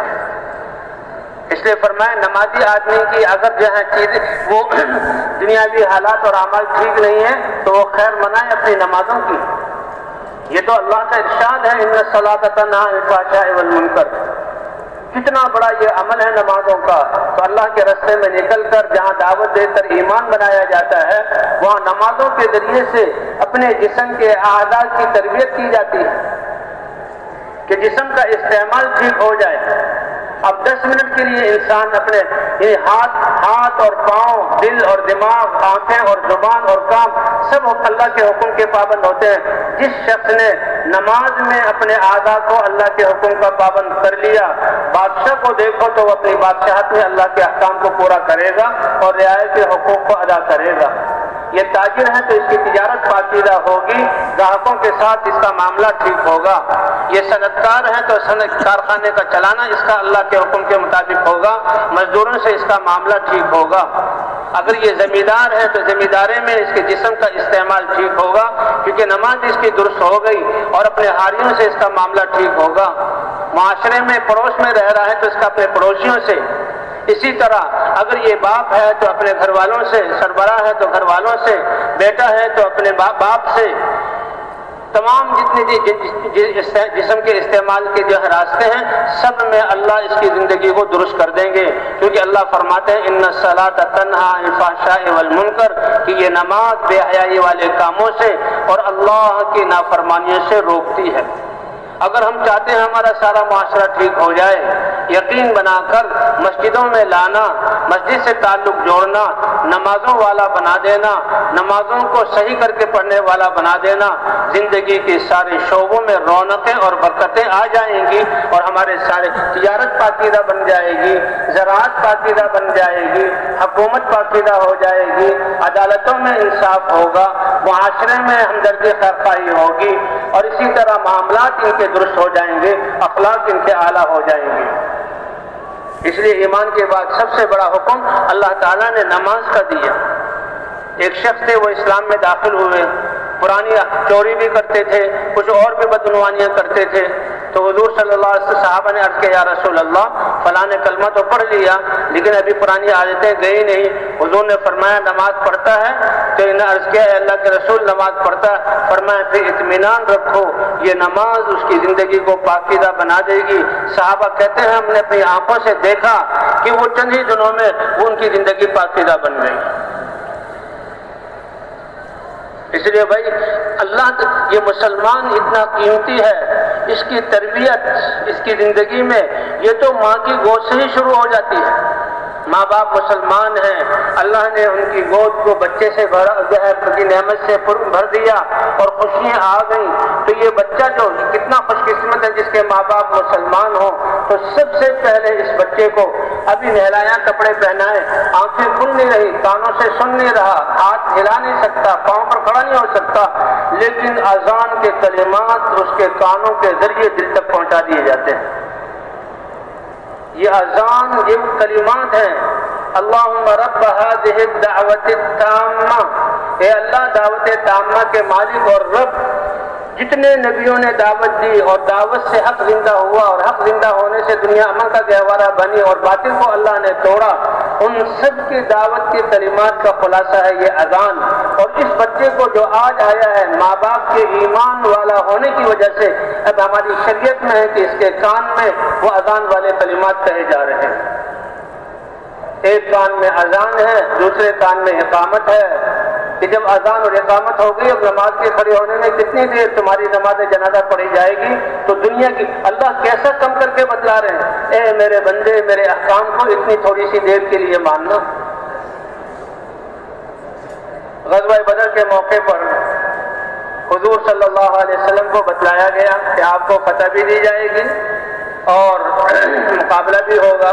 پتہ لگا حضور صلی اللہ علیہ وسلم کو کہ ابو سفیان کا لشکر شام سے تجارت کا سامان لا رہا ہے، جن مکے والوں نے 13 سال حضور صلی اللہ علیہ وسلم اور صحابہ پر مشقتوں کے پہاڑ توڑے اور مسلمانوں کی پٹائیاں کی اور ان کے گھروں پر قبضہ کیا، اور صحابہ جہاں یہ مدینہ منورہ آ گئے تو ان میں ہر ایک کا اس جہاں تجارت کے قافلے میں جہاں مال ہے اور سامان آ رہا ہے، اور 40 آدمیوں کی تعداد تھی، اور ابو سفیان اس کے جو ہے وہ اس کے نگران تھے، بڑے تھے، لیڈر تھے، اور وہ اس لشکر کو لے کر آ رہے تھے۔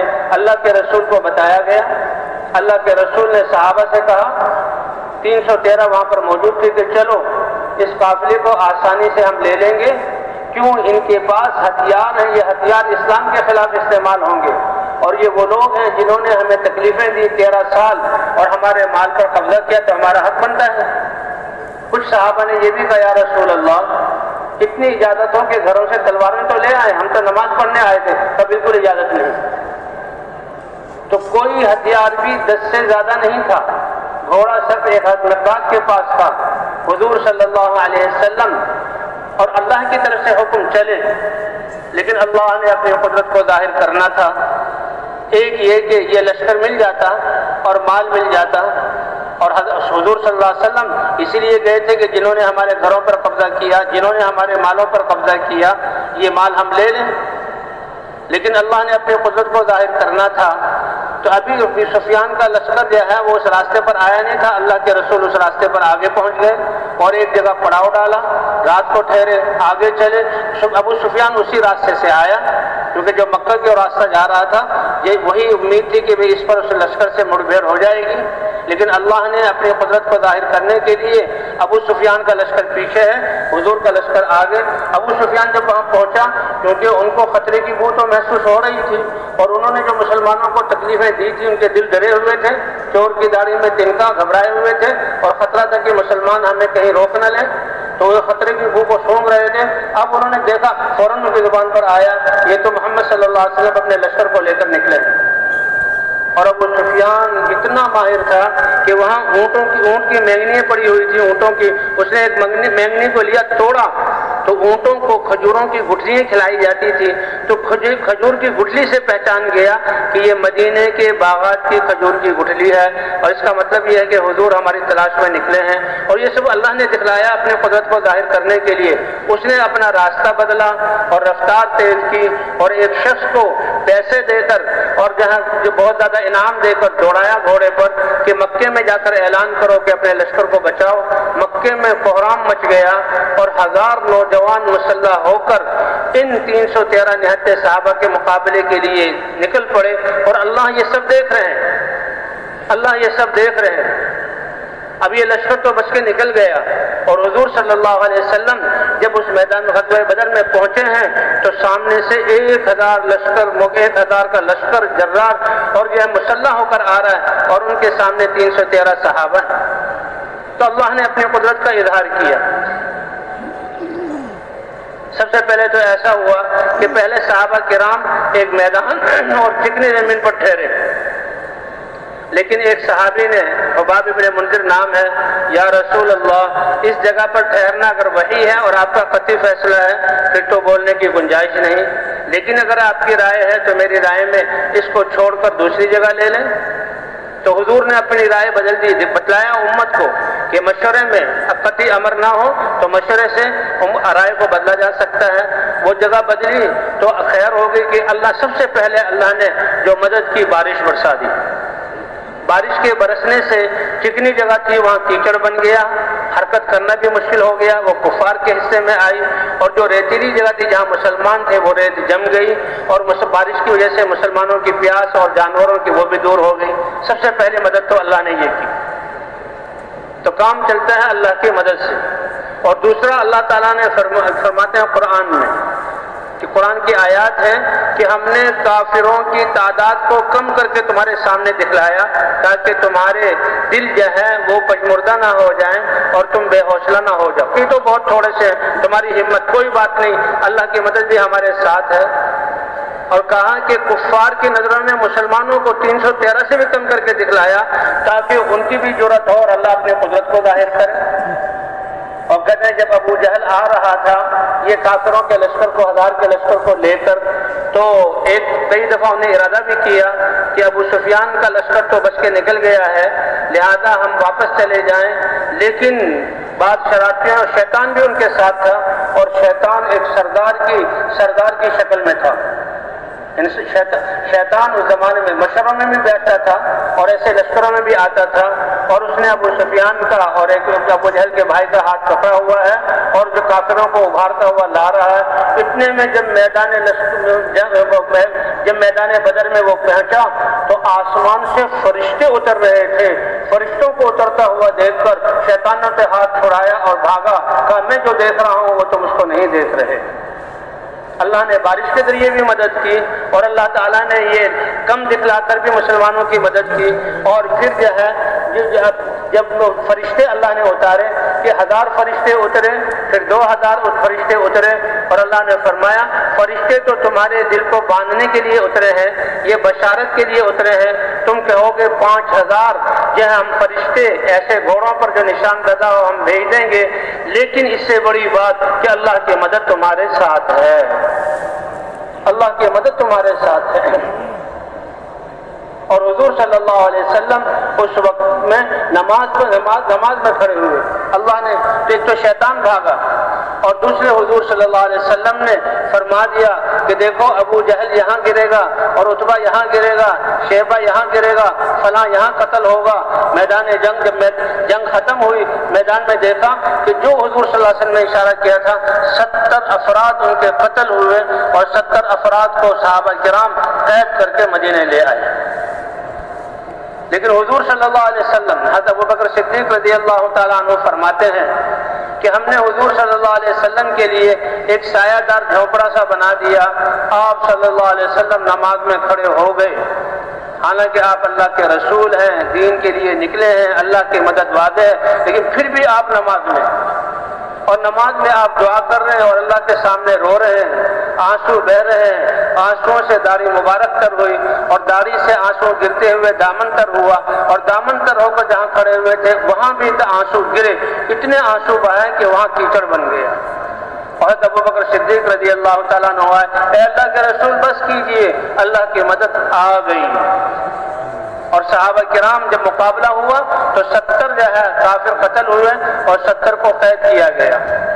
مدینہ منورہ میں منافقین اور مدینہ منورہ میں اہل باطل یہود وہ بڑے خوش تھے کہ اب تو مدینہ کی اینٹ سے اینٹ بچ جائے گی اور مسلمان بچیں گے نہیں، یا آئیں گے تو زخمی اور لٹے ہوئے جو ہے وہ آئیں گے۔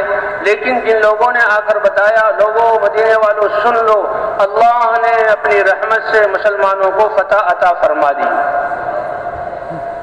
اب وہ باتیں جو مسلمانوں کی فتح کی بات لے کر آئے تو لوگ کہنے لگے شاید یہ اپنے قتل کا منظر دیکھ کر ان کی عقلیں خراب ہو گئی ہیں، یہ ہدیانی ایسے ہی بیکار باتیں کر رہے ہیں، یہ سٹیا گئے ہیں، یہ ٹھیک نہیں ہے، یہ تو ڈر اور خوف میں ایسی باتیں حقیقت کے بغیر کر رہے ہیں۔ لیکن پھر اللہ نے دکھایا کہ مسلمان فتح کے ساتھ 11 صحابہ شہید ہوئے، 70 کافر بڑے بڑے سردار ابو جہل بھی وہاں قتل ہوا اور بھی بہت سارے وہاں قتل ہوئے، اور 70 کو جہاں قید کر کے لایا گیا، اور مدینے میں پھر اللہ نے اپنی قدرت کا اظہار کیا۔ تو بھائی کامیابی کے اسباب دل کے یقین کا ٹھیک ہونا اور ہمارے جسم کے استعمال کا ٹھیک ہونا، اللہ کے احکام یہ کامیابی کے اسباب ہیں، اور یہ سبب اللہ نے ہر ایک کو دیے، اور اسی پر کامیابی کے اسباب وہ ہیں جو احکام حضرات انبیاء کرام لائے تھے۔ کامیابی وہ جو ابراہیم علیہ السلام کے پاس تھے، اور نمرود کے پاس بادشاہت تھی، بادشاہت ہوتے ہوئے اللہ نے جو ہے اس کو ناکام کیا۔ فرعون کو بادشاہ ہوتے ہوئے اللہ نے بحر قلزم میں ڈبویا۔ قارون کا اس کے پاس یہ نہیں کہ اس کو معذور کر دیا گیا تھا، جیل میں ڈال دیا گیا تھا، اس کے ہاتھ میں کچھ نہیں رہا، اب تو تھا وہ ایک آدھ، نہیں، ان اسباب میں، کیونکہ ان اسباب میں اللہ نے کامیابی رکھی نہیں ہے، ان کے مقابلے میں جو انبیاء تھے ان کے ساتھ یہ نہیں کہ ان کے پاس دنیا کی کوئی حیثیت نہیں، اس لیے اس کا ہونا نہ ہونا برابر ہے، ان کے ساتھ سب سے بڑی دولت اللہ کی مدد ساتھ تھی، اور اللہ کی مدد کی وجہ ان کا ایمان اور اعمال اور یہ دعوت والے کام تھے۔ وَمَن نَّصْرُ إِلَّا مِنْ عِندِ اللَّهِ، یہ مدد کس کی طرف سے اترتی ہے؟ اللہ کی طرف سے اترتی ہے۔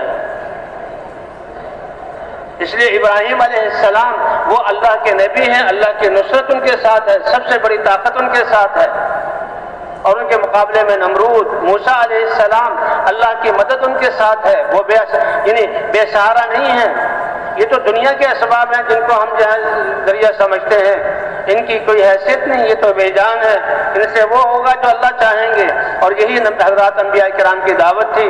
لا الہ الا اللہ کی دعوت کے ذریعے پہلے یقین کو درست کیا جاتا تھا، اور لا الہ الا اللہ کے ذریعے اللہ کی محبت کو غالب کیا جاتا، اللہ کی محبت ساری محبتوں پر غالب ہو جاتی، اور ایمان سے استعداد پیدا ہوتی ہے اللہ کے احکام کی، اور طلب پیدا ہوتی ہے اللہ کے احکام کی، اور یقین پیدا ہوتا ہے کہ کامیابی اللہ کے احکام کو پورا کرنے میں ہے۔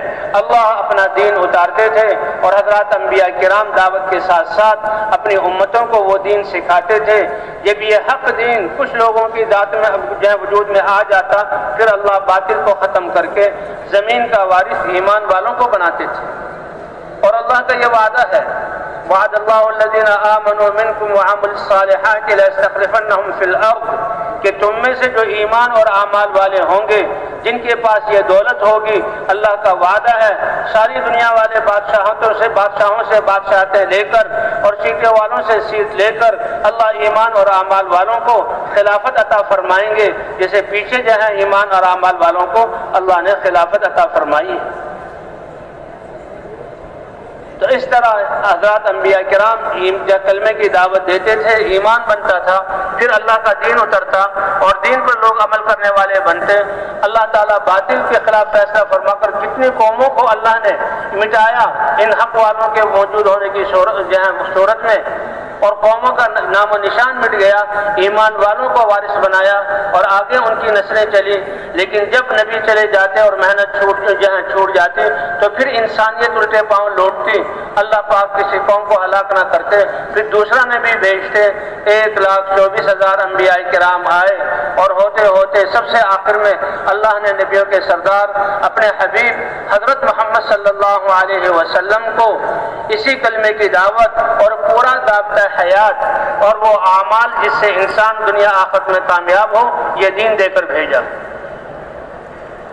اس لیے کہ حضرت عیسیٰ علیہ السلام کے بعد حضور صلی اللہ علیہ وسلم تک کوئی قابل ذکر نبی نہیں اس کا ذکر آتا۔ یہ 650 سال کا فاصلہ تھا، انسانیت دین سے بہت ہٹ چکی تھی، آپ کے دور کو جاہلیت کا دور کہا جاتا ہے۔ اللہ نے ساری کائنات پر رحمت کرنے کا ارادہ کیا اور اللہ نے انسانوں پر احسان کرنے کا ارادہ کیا، تو حضرت محمد صلی اللہ علیہ وسلم کو اسی کلمے کی دعوت دے کر دنیا کی طرف بھیجا اور اپنا دین قرآن اور احکام کی صورت میں حضور صلی اللہ علیہ وسلم پر اتارا۔ لقد من اللہ علی المؤمنین اذ بعث فیہم رسولا من انفسهم يتلو عليهم آياته ويزكيهم ويعلمهم الكتاب والحکمہ وإن كانوا من قبل لفی ضلال مبین۔ اللہ احسان جتلا رہے ہیں کہ یہ احسان تو ساری کائنات اور سارے انسانوں پر ہے، لیکن ایمان والوں نے نفع اٹھایا تو ان کی عظمت کو ظاہر کرنے کے لیے اللہ نے ان کا ذکر قرآن پاک میں کیا کہ یہ ایمان کتنی بڑی دولت ہے۔ کہتے ہیں سورہ کہف کی پہلی 10 آیتیں آخری 10 آیتیں پڑھیں تو اللہ تعالیٰ پڑھنے والوں کو دجالی فتنوں سے بچائیں گے۔ اور سورہ کہف میں کیا ہے کہ چند نوجوانوں کا ذکر ہے شروع میں کہ جو اپنے ایمان کی حفاظت کے لیے انہوں نے اپنے عہدے اور مرتبے اور شاہی آسائشوں کو جو ہے چھوڑا، اللہ نے ان کے لیے اپنی قدرت کا اظہار کیا۔ وہ کتنے ہیں؟ 6 تھے اصل، اور یہ شاہی خاندان سے وزراؤں کے بیٹے تھے، شاہی محلات میں رہتے تھے اور تعلیم میں یہ بہت اچھے سمجھدار تھے۔ بادشاہ نے ان کو چنا تھا اور ان کو بڑے بڑے عہدے دینے کی کوشش کی تھی، لیکن یہ جب اب جاتے تھے پڑھنے کے لیے تو راستے میں اہل اللہ اہل علم ان کو ملتے تھے اور وہ اللہ کی وحدانیت کو بتلاتے تھے، تو ان کا علم ان کے دل میں گہرائی کر گیا کہ یہ علماء اہل علم جو ہے ان کی بات صحیح ہے اور ساری کائنات کو چلانے والی ذات تو ایک اللہ کی ہے، اور بادشاہ دھوکے میں ہے جو اپنے آپ کو جو ہے اپنے رعایا کا رب کہتا ہے اور اپنے سامنے جھکاتا ہے اور طاقت کے ذریعے ان کو اپنے سامنے جو ہے ان کو جو قابو کیا ہوا ہے۔ یہ بچے سمجھ گئے، کہتے ایمان یہ ایسی ایک خوشبو ہے، ایسا یہ عشق کہ یہ چھپتا نہیں ہے۔ بادشاہ کو احساس ہو گیا کیونکہ سارے عوام، سارے فوجی، سارے انجینئر، سارے ڈاکٹر، سارے تاجر وہ تو بادشاہ کے سامنے جھکتے ہیں کہ ہمارے کرتا دھرتا تو یہ بادشاہ ہیں، لیکن ان جوانوں کی پیشانی اور ان کے تیوروں کو دیکھا بادشاہ سمجھ گیا، حتیٰ کہ اس کو پتہ لگ گیا کہ یہ تو مجھے مانتے نہیں۔ تو بادشاہ نے ان کو بلایا اور پہلے ان کو سمجھانے کی کوشش کی کہ دیکھو میں بادشاہ ہوں اور میری یہ قوت ہے، میری یہ سلطنت ہے، میری یہ حکومت ہے۔ یہ کمزور سے سہارے جن پر دنیا والے سہارا کرتے ان سے ڈرانا چاہا، لیکن جس کے دل میں اللہ کی ذات کا یقین آ گیا ساری دنیا کی طاقتیں ان کے سامنے ہیچ ہو جاتی۔ کہا دیکھو تمہاری یہ سارے جہاں آسائشیں جائیں گی اور سارے مرتبے جائیں گے تو مجھے مان لو۔ انہوں نے کہا نہیں، ہم تو ایک اللہ پر ایمان لے آئے، وہی سب کچھ کرنے والا ہے۔ بادشاہ نے پہلے ان کو لالچ میں دیا اور پھر بادشاہ نے دھمکی دی کہ دیکھو پھر میں تمہیں ایسی سزائیں دوں گا کہ تمہاری نسلیں یاد رکھیں گی۔ اس پر یہ نوجوان الگ ہوئے اور کہا کہ ہم نوجوان اور بچے ہیں، کہیں بادشاہ ہمیں تکلیفیں دے کر مجبور نہ کر دے، ہماری زبان سے ہمارے رب کے بارے میں گستاخی نہ ہو جائے، اس لیے اپنے ایمان کی حفاظت کے لیے نکل جاؤ۔ اللہ نے یہ واقعہ قرآن پاک میں ذکر کیا کہ وہ 6 نوجوان اپنے ایمان کی حفاظت کے لیے کہ وقتی طور پر تو بادشاہ کی پکڑ اور غصے سے بچے، آگے اللہ راہ نکالے گا، پھر اللہ نے عجیب ایسی راہ دکھلائی کہ وہ ایک نمونہ بنا کائنات کے لیے۔ اب یہ 6 لوگ اپنے ایمان کی حفاظت کے لیے جا رہے تھے، 6 نوجوان۔ راستے میں ایک چرواہا بکریاں چرا رہا تھا اور وہ بڑا سلیم الطبع تھا۔ اس نے دیکھا یہ 6 نوجوان تو بڑے نازک و نفیس اور شاہی خاندان کے لوگ ہیں، یہ جنگل کی طرف کہاں جا رہے ہیں؟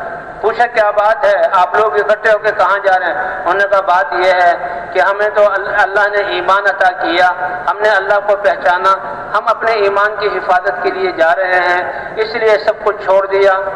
تو کہنے لگا آپ تو بہت عظیم لوگ ہیں، آپ کا ساتھ رہنا تو میری سعادت۔ اس نے بھی اپنی بکریاں چھوڑ دی اور وہ جو ہے ان کے ساتھ ہو گیا، ساتھ میں ہی ہے۔ اب یہ گڈریا تھا، چرواہا تھا، اس کا کتا بھی اس کے ساتھ ہو گیا۔ 7 وثامنهم کلبهم، 7 نوجوان، 6 تو اپنے ایمان کی حفاظت کے لیے نکلے اور ایک ان کی صحبت میں رہ کر اللہ کے فضل کو حاصل کرنے کے لیے نکلا، اور کتا ان کی پہرے داری کے لیے نکل گیا۔ اللہ اکبر! اللہ نے اپنی قدرت کا کیا اظہار کیا۔ ایک غار آئی، یہ غار میں گئے کہ بھئی چلتے چلتے بہت تھک گئے ہیں، سانس چڑھ گیا ہے، تھوڑا سا آرام کر لو، تھکاوٹ دور ہو تو پھر اگلا جو ہے سوچیں گے۔ تو وہ کہتے ساتھ وہ کتا ان کا غار کے منہ پر بیٹھ گیا جیسے پہرے کے لیے بیٹھتا ہے۔ وَقَلْبُهُمْ بَاسِطٌ ذِرَاعَيْهِ بِالْوَصِيدِ، غار کے منہ پر ایسے ہاتھ کھڑے کر کے بیٹھ گیا، اور یہ 7 سوئے۔ اللہ فرماتے ہیں کہ یہ اپنے دین کی، ایمان کی حفاظت کے لیے نکلے تھے۔ ہم نے اپنی قدرت کا یہ اظہار کیا کہ 309 سال اللہ فرماتے ہیں ہم نے ان کو نیند ان پر مسلط کی اور سلا کے ان کو زندہ رکھا۔ وَنُقَلِّبُهُمْ ذَاتَ الْيَمِينِ وَذَاتَ الشِّمَالِ، یہ لوگ جو اپنے ایمان کی حفاظت کے لیے نکلے تھے اور زمین پر سوئے ہوئے تھے، زمین کھاتی ہے جسم کو، اللہ فرماتے ہیں ہم اپنی قدرت سے ان کی کروٹوں کو دائیں اور بائیں بدلتے تھے۔ اور وہ غار کا منہ تھا، یہ اندر سوئے ہوئے تھے، سورج نکلتے ہوئے اس کی کرنیں اندر آتی تھی۔ تو قرآن پاک میں ہے وَتَرَى الشَّمْسَ إِذَا طَلَعَتْ تَزَاوَرُ عَنْ كَهْفِهِمْ ذَاتِ الْيَمِينِ وَإِذَا غَرَبَتْ تَقْرِضُهُمْ ذَاتَ الشِّمَالِ، جب سورج نکلتا ہے اور کرنیں اندر جاتی ہیں تو ہم دائیں طرف کرنوں کو باہر نکال دیتے ہیں، روشنی اندر باقی رہتی ہے اور ہم کروٹوں کو بدل رہے ہیں۔ اور جب سورج غروب ہونے لگتا ہے تو جو ان کی سورج کی کرنیں ان پر پڑنے لگتی ہیں تو ہم بائیں طرف سورج کی کرنیں کو نکال دیتے ہیں۔ 309 سال کے بعد ہم نے ان کو جگایا، حکومتیں ختم ہو گئی۔ یہ اٹھے اور پوچھنے لگے کہ بھئی کتنا سوئے ہوں گے؟ کہا معلوم ہوتا ہے بہت تھکے ہوئے تھے، گہری نیند تھی، یومن او بعد یوم، یہ ایک دن یا ایک دن سے کچھ کم ہم سوئے ہوئے ہیں، اب بھوک لگی ہوئی، اب بھوک کا احساس ہوا۔ 309 سال اللہ نے بغیر کھلائے پلائے اللہ نے ان کو زندہ رکھا، یہ ہے اللہ کی قدرت۔ اب کیونکہ وہ شاہی خاندان میں سے تھے، وہاں سے کچھ پیسے لے کر نکلے تھے، کا ایک کو بھیجا کہ بھئی دیکھو یہ پیسے لے کر جاؤ اور بڑی نرمی سے بات کرنا، کسی سے جھگڑنا نہیں، پاکیزہ جو کھانا ہو لے کر آ جانا۔ اب وہ تو سمجھے ہیں کہ بھئی وہی معاملہ ہے، وہی حکومت ہے، کسی کو پتہ نہ لگے، اللہ نے نظام بدل دیا، یہ ہے اللہ کی قدرت۔ جب وہ دکان والے کے پاس گئے تو دکان والا پہلے تو شکل دیکھ کے حیران ہوا، 309 سال پہلے کا لباس، شکل، بال اور صورت وہ کیا ہوگی، اور آج اس زمانے کا نیا زمانہ، نئی ترقی، اس میں کیا بدلا ہوگا۔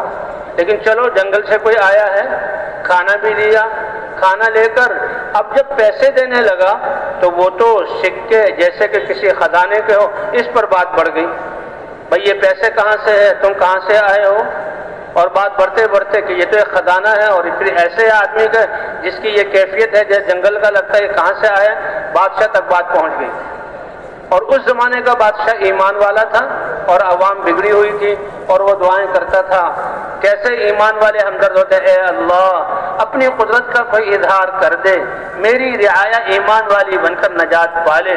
تو اللہ نے اپنی قدرت کا اظہار کیا کہ اس بادشاہ کے زمانے میں جو انصاف والا، اللہ کے اطاعت والا تھا، ان کو 309 سال سلا کر اس زمانے میں ان کو جگا کر اپنی قدرت کا اظہار کیا۔ اللہ پہلے بھی جگا سکتے تھے، یہ اللہ اپنے بندوں کی کیسے قدردانی کرتے ہیں۔ بادشاہ، اب اس کو بادشاہ کے پاس لے جایا گیا، بادشاہ بھی حیران ہوا، اور پھر اس نے بتایا ہم تو 7 نوجوان تھے، 6 تھے، 7ویں مل گئے، ہم نکلے تھے۔ تو پھر بادشاہ کو یاد آیا کہ بادشاہوں نے ایک دوسرے کو وصیت کی تھی کہ 7 نوجوان شاہی مجرم وہ نکلے تھے، ان کے نام یہ تختی پر لکھے ہوئے تھے، اور وہ تختی رکھی ہوئی تھی کہ جب بھی ملے تو ان کو سزا دی جائے۔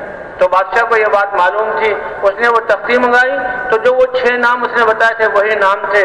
بادشاہ نے اللہ کا شکریہ ادا کیا کہ اللہ نے اپنی قدرت کو ظاہر کیا ہے، اور اپنے عوام کو لے کر گیا اور پھر وہاں مسجد بنوائی۔ تو یہ ہے، اور پھر یہ علماء فرماتے ہیں کہ دیکھیں یہ کتا چرواہوں تو صرف ان کی صحبت میں رہا، اللہ نے اس کے لیے بھی اپنی قدرت کا اظہار کیا، اور یہ جو کتا ایک جانور تھا اس کا ذکر بھی اللہ نے قرآن پاک میں کیا۔ وَقَلْبُهُمْ بَاسِطٌ ذِرَاعِهِ بِالْوَسِيدِ، ایک دفعہ یہ ذکر کیا، اور جو ہے ثلاثۃ رابعہم کلبہم وخمسۃ سادسہم کلبہم سبعۃ وثامنہم، 3 دفعہ وہاں پر اللہ نے تذکرہ کیا، اس کتے کا بھی ذکر کیا جو ایمان والوں کی صحبت میں چلا۔ تو علماء فرماتے ہیں کہ جو اپنے ایمان کی حفاظت کے لیے جو 6 نوجوان یا 7 نوجوان چلے تھے، اللہ نے ان کے لیے اب ان کو 309 سال سلایا اور بغیر کھلائے پلائے ان کو جہاں زندہ رکھا، اور ان کی اس جو قدرت ظاہر کی پوری قوم کی ہدایت کا ذریعہ بنایا۔ اللہ نے تو ہمیں ایسی امت میں پیدا کیا کہ جن کی ذمہ داری ہے کہ قیامت تک آنے والے انسانوں کے دلوں میں ایمان اور یقین کیسے آ جائے اور ان کی زندگی کیسے پاکیزہ بن جائے، ان کو اللہ کتنا اجر عطا فرمائیں گے، اور ان کے لیے اللہ ان کی اپنی قدرت کو کیسا اظہار فرمائیں گے۔ جیسے کہ ہر مجلس میں کہا جا رہا ہے کہ ہم حضرت محمد صلی اللہ علیہ وسلم کی امت میں ہیں، آپ سید الانبیاء ہیں، آپ کی امت بھی خیر الامم ہے۔ حضور صلی اللہ علیہ وسلم کے ختم نبوت کے صدقے اللہ تعالیٰ نے اس ایمان کی محنت کو اس امت کا فریضہ قرار دیا۔ کنتم خیر امت اخرجت للناس تأمرون بالمعروف وتنہون عن المنکر وتؤمنون باللہ، بہترین امت اس کو قرار دیا گیا۔ اس لیے حضور صلی اللہ علیہ وسلم نے پہلے دن سے امت کو اس محنت میں اپنے ساتھ لیا۔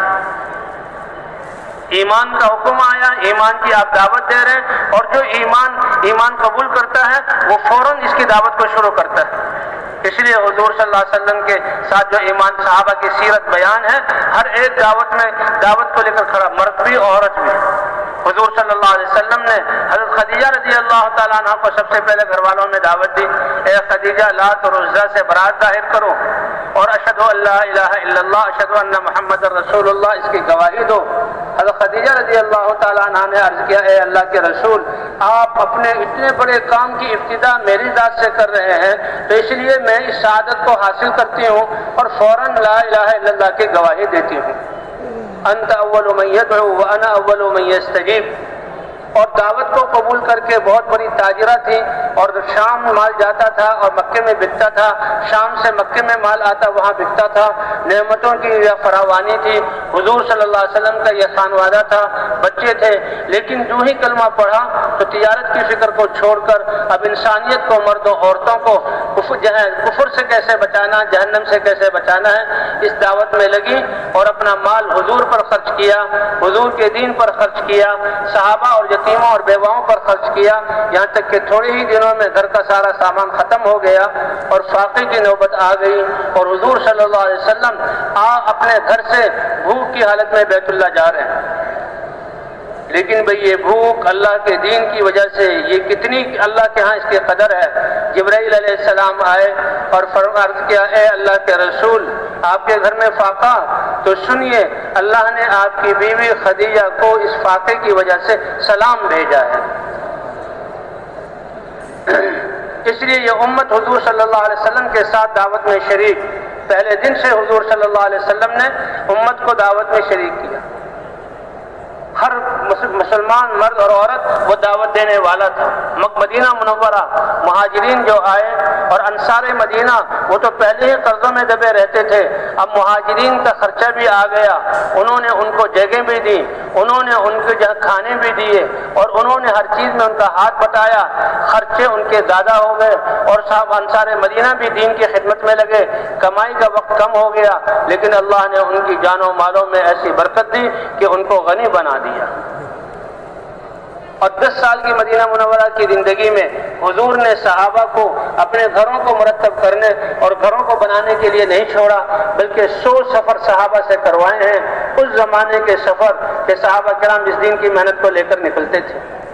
اس دعوت والی محنت کی وجہ سے نماز جیسی دولت ملی، نماز والے صحابہ کرام بنے، اور ان کے ہر شعبے میں اللہ کے احکام زندہ ہوئے، ان کی تجارتیں پاکیزہ ہوئی، ان کی فیصلوں میں اللہ کے احکام آئے، اور ایسے کہ ان کے اعمال کی وجہ سے وہ اعمال وہ دنیا انسانیت کے لیے ہدایت کا ذریعہ بنے۔ اور صحابہ کرام میدانوں میں اتر کر کہتے تھے ہماری زندگی دیکھ لو اور ہم جیسے ہو جاؤ، اور واقعی ان کی زندگی کو دیکھ کر قوموں کی قومیں بدلی اور دین اسلام میں آئی۔ حضرت جریر رضی اللہ تعالیٰ عنہ کا واقعہ ہے کہ ان کی تجارت کیسی پاکیزہ تھی۔ ان کو ایک گھوڑے کی ضرورت تھی، غلام کو لے کر وہ بازار میں آئے، غلام سے کہا دیکھو کوئی گھوڑے کا تاجر گھوڑا بیچنے والا آئے تو اچھا گھوڑا اگر ہو تو خرید لینا، اور میں ذرا اپنی ضرورتیں پوری کر آؤں۔ وہ اپنی پوری ضرورت کو پورا کرنے گئے، بعد میں آئے تو دیکھا بہت عمدہ گھوڑا کھڑا ہوا ہے، اور غلام گھوڑے کو تھامے ہوئے ہے، اور اس گھوڑے کا مالک بھی ہے۔ حضرت جریر کیونکہ سردار تھے اور بڑے شاہ سوار تھے اور گھوڑوں کی نسلوں کو اور قیمتوں کو جانتے تھے، غلام سے پوچھا کہ یہ گھوڑا کتنے کا خریدا؟ کہ 400 درہم کا، 400 چاندی کے سکوں کا خریدا ہے۔ حضرت جریر سمجھ گئے کہ اس کے مالک کو اس گھوڑے کی قیمت معلوم نہیں، یہ تو سادہ آدمی ہے، 400 میں بیچ رہا ہے۔ اب بات بیٹی بڑے خوش ہو جاتے ہیں اور اپنے غلام کو بڑی شاباش دیتے ہیں، اور بالکل یہ جائز سودا ہے، مالک اپنی خوشی سے بیچ رہا ہے، کوئی اس میں خرابی نہیں۔ لیکن اللہ اکبر کیا دل کے جذبات تھے، وہ اس مالک سے کہتے ہیں ارے بھائی 400 کو تو نہیں ہے گھوڑا، وہ سمجھا شاید کم کرائیں گے، وہ بھی تیار ہو گیا ہو کہ شاید کچھ کم کر دیں، نہیں کیا تم 500 کا بیچو گے؟ وہ حیران ہو گیا کہ یہ کیا بات کہ خریدنے والا 100 درہم اور زیادہ، وہ کہنے لگا جی میں تو 400 پہ تیار تھا، 500 میں لے لیجئے۔ کہ نہیں بھائی نہیں، 500 میں نہیں، میں اس کو 600 میں لوں گا۔ وہ 600 پر تیار ہوا، ابے بھائی 600 پہ تو تیار ہو گئے، میں تمہیں 700 دوں گا۔ 700 پہ تیار ہو گیا تو 800 پر اس کو راضی کیا، اور 800 درہم اس کو دیے، اور فرمایا کہ ہم نے اسلام پر حضور سے بیعت کی تھی، اور ہم نے انسانوں کی ہمدردی خیر خواہی پر بیعت کی تھی۔ اس بیچنے یہ دیہات کا آدمی ہے، اس کی خیر خواہی یہ ہے کہ اس کا گھوڑا 800 درہم کا ہے تو میں اس کو 800 درہم عطا کروں۔ ایسی پاکیزہ تجارت ان کی بنی، ایسی پاکیزہ تجارت ان کی بنی۔ ان کی زندگی میں اللہ کا دین زندہ ہوا۔ حضرت علی رضی اللہ تعالیٰ کے بارے میں آتا ہے کہ حضرت علی رضی اللہ تعالیٰ بازار سے گزر رہے تھے، ایک یہودی کے پاس ایک زرہ دیکھی، فوراً یاد آ گیا یہ تو میری وہ زرہ ہے جو بہت پہلے گم گئی تھی، تو یہ یہودی کے پاس ہے، اور واقعی اس یہودی نے چوری کی تھی۔ حضور صلی اللہ علیہ وسلم حضرت علی رضی اللہ کے سامنے آ گئے کہ بھائی یہ زرہ تو میری زرہ ہے، اور وہ امیر المومنین ہے۔ حضرت علی یہ ان کی امانت کا زمانہ ہے، یہ نہیں کہ میں سچا ہوں، میری زرہ ہے، مجھے پتہ ہے اور حق ہے میں لے لوں۔ اس نے کہا نہیں جناب یہ زرہ میری ہے، میں قبضے والا ہوں۔ تو اب کیا ہے کہ امیر المومنین ہے اور سامنے ایک یہودی ہے، تو قاضی کے پاس فیصلہ لے جایا جائے۔ قاضی شرح جو حضرت علی رضی اللہ تعالیٰ عنہ کے مقرر کردہ قاضی تھے، وہ قاضی تھے، ان کے سامنے فیصلہ لے جایا گیا۔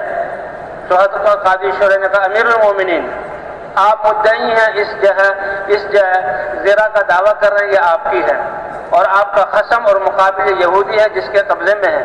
اللہ کے رسول صلی اللہ علیہ وسلم نے ارشاد فرمایا، جی ہاں البینۃ علی المدعی والیمین علی من انکر، اگر آپ مدعی ہیں تو آپ 2 گواہ لے آئیں کہ یہ زرہ آپ کی ہے، کیونکہ حدیث میں یہ ہے۔ اب اس میں یہ نہیں کہ آپ تو سچے ہیں، آپ امیر المومنین ہیں، آپ جانتے نہیں، اللہ کا حکم کیا ہے سب کچھ قربان کر دو، تو آپ 2 گواہ لائیے۔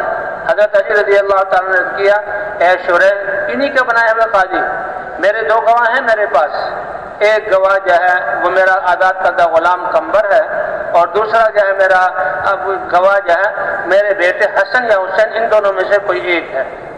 اللہ اکبر۔ قاضی شرح نے کیا کہا اے امیر المومنین، یہ قمبر جو غلام آزاد کر چکے ہیں آپ، اس کی گواہی تو شریعت میں قبول ہے، لیکن بیٹے کی گواہی باپ کے لیے شریعت میں قبول نہیں۔ ایک روایت میں تھا علی نے کہا اے شرح کیا کہہ رہے ہو؟ کیا تم نے یہ نہیں سنا کہ حسن اور حسین سیدہ شباب اہل الجنہ، یہ جنت والے ہیں اور جنت کے نوجوانوں کے سردار ہیں، حضور کے نواسے ہیں؟ کہا نہیں، شریعت کا حکم یہ ہے کہ بیٹا جو بھی ہو باپ کے لیے گواہی دے، قبول نہیں۔ حضرت علی نے کہا ٹھیک ہے، جو اللہ کا حکم ہے، اللہ کے رسول کا سر آنکھوں پر، اور جب میں گواہ پورے نہیں کر سکا تو یہ جو فیصلہ کا فیصلہ اس یہودی کے لیے ہے۔ یہ یہودی سارا ماجرا دیکھ رہا تھا، یہ منظر امیر المومنین ان کا کیا جہاں بنایا ہوا قاضی، اور پھر یہ فیصلہ جو شریعت کے احکام، حق کچھ اور ہے لیکن فیصلہ جو شریعت کے احکام اس کے مطابق، تو وہ فوراً کہنے لگا اشہد ان لا الہ الا اللہ واشہد ان محمدً عبدہ ورسولہ۔ اگر ایسے انصاف والا فیصلہ ہے اور اللہ کے جو احکام ہے اس کی ایسی تدبیر تو میں ایمان لاتا ہوں۔ اور کہا اے علی، واقعی یہ زرہ تم سے گر گئی تھی اور میں نے اس کو چھپا لیا تھا، یہ زرہ تمہاری زیرہ ہے، اب میں سچ بتاتا ہوں اور میں مسلمان ہو گیا ہوں۔ جب مسلمان ہوئے حضرت علی نے اس کو گلے لگایا اور کہا جب اب تم مسلمان ہو گئے تو ہمارے بھائی ہو، یہ زرہ بھی تمہیں ہدیہ کرتا ہوں اور اس زرہ کے ساتھ ایک گھوڑا بھی تمہیں عطا کرتا ہوں۔ تو بھئی ایسے معاشرہ اور ایسے احکام اور ایسے انصاف اسلام کا کہ مسلمان ان احکام پر آ جائیں تو ان کی زندگی ہدایت کا ذریعہ بن جائے۔ حضور صلی اللہ علیہ وسلم والے اخلاق، ایک اہل کتاب میں سے ایک شخص آیا اور اس نے دیکھا حضور صلی اللہ علیہ وسلم کو پیسوں کی کوئی ضرورت ہے، حضور صلی اللہ علیہ وسلم کو کچھ چیز دے دیا، کھجوریں دی یا کھجوریں شاید دی، اور وقت مقرر ہو گیا کہ اتنے عرصے کے بعد آپ یہ کھجوریں مجھے واپس کر دیں گے۔ حضور نے فرمایا ٹھیک ہے، لیکن ابھی وہ وقت پورا آیا نہیں تھا، وہ جو مدت تھی وہ پوری گزری نہیں، وہ وقت آیا نہیں تھا کہ وہ آ گیا، اور حضور صلی اللہ علیہ وسلم کے ساتھ جھگڑنے لگا اور آپ کے بارے میں تم جو ہے آل عبد المطلب ہو، ہمیشہ ٹال مٹول کرتے ہو، حق والوں کا حق ادا نہیں کرتے، ایسی باتیں کہنے لگا۔ حضرت عمر رضی اللہ تعالیٰ عنہ کی تو آنکھیں گھوم گئی اور غصے میں آیا، یا رسول اللہ اجازت دیجیے اس کی گردن اڑا دوں۔ حضور صلی اللہ علیہ وسلم نے فرمایا اے عمر ایسا نہیں، یہ حق والا ہے اور حق والے کو بات کرنے کی گنجائش ہے، تم مجھ سے یہ کہو اے اللہ کے رسول اس کا جو قرضہ ہے اس کو ادا کر دیجئے۔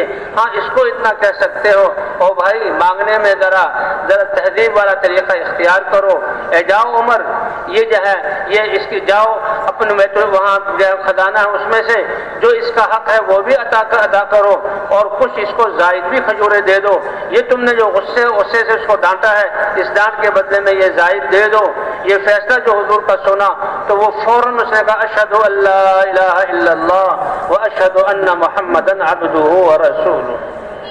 فرمایا میں نے آپ کی شکل دیکھ کر، آپ کے سارے احکام معاملات دیکھ کر یقین تھا کہ آپ اللہ کے رسول ہیں، لیکن دو باتیں تھیں کہ وہ میں دیکھنا چاہتا تھا کہ اگلا جتنی جہالت والا معاملہ کرے گا اور گستاخی والا معاملہ کرے گا، آپ کا حلم بردباری اور آپ کا درگزر اتنا ہی زیادہ ہوتا چلا جائے گا، وہ میں نے دیکھ لیا ہے۔ تو آپ اللہ کے رسول ہیں اور اسی آپ صلی اللہ علیہ وسلم کے اخلاق پر اللہ نے اس کو ہدایت کی دولت عطا فرما دی۔ تو بھئی اللہ تعالیٰ نے حضرت محمد صلی اللہ علیہ وسلم کی ختم نبوت کے صدقے اس امت کو چنا ہے اور اس امت کے ذمہ یہ نبیوں والا کام کیا، اسی لیے تو آتا ہے کہ یہ امت جب قیامت میں پیش ہوگی تو اس کے جسم سے نکلنے والا نور انبیاء کے نور کی طرح ہوگا۔ حضرت عیسیٰ علیہ السلام کو اللہ نے وحی بھیجی ہے عیسیٰ تمہارے بعد ایک نبی آنے والے ہیں اور ان کی ایک امت ہوگی اور وہ ایسی امت ہوگی کہ ہر نعمتوں کے ملنے پر وہ اللہ کا شکر ادا کرے گی اور ہر تکلیف و ناگواریوں پر صبر کرے گی۔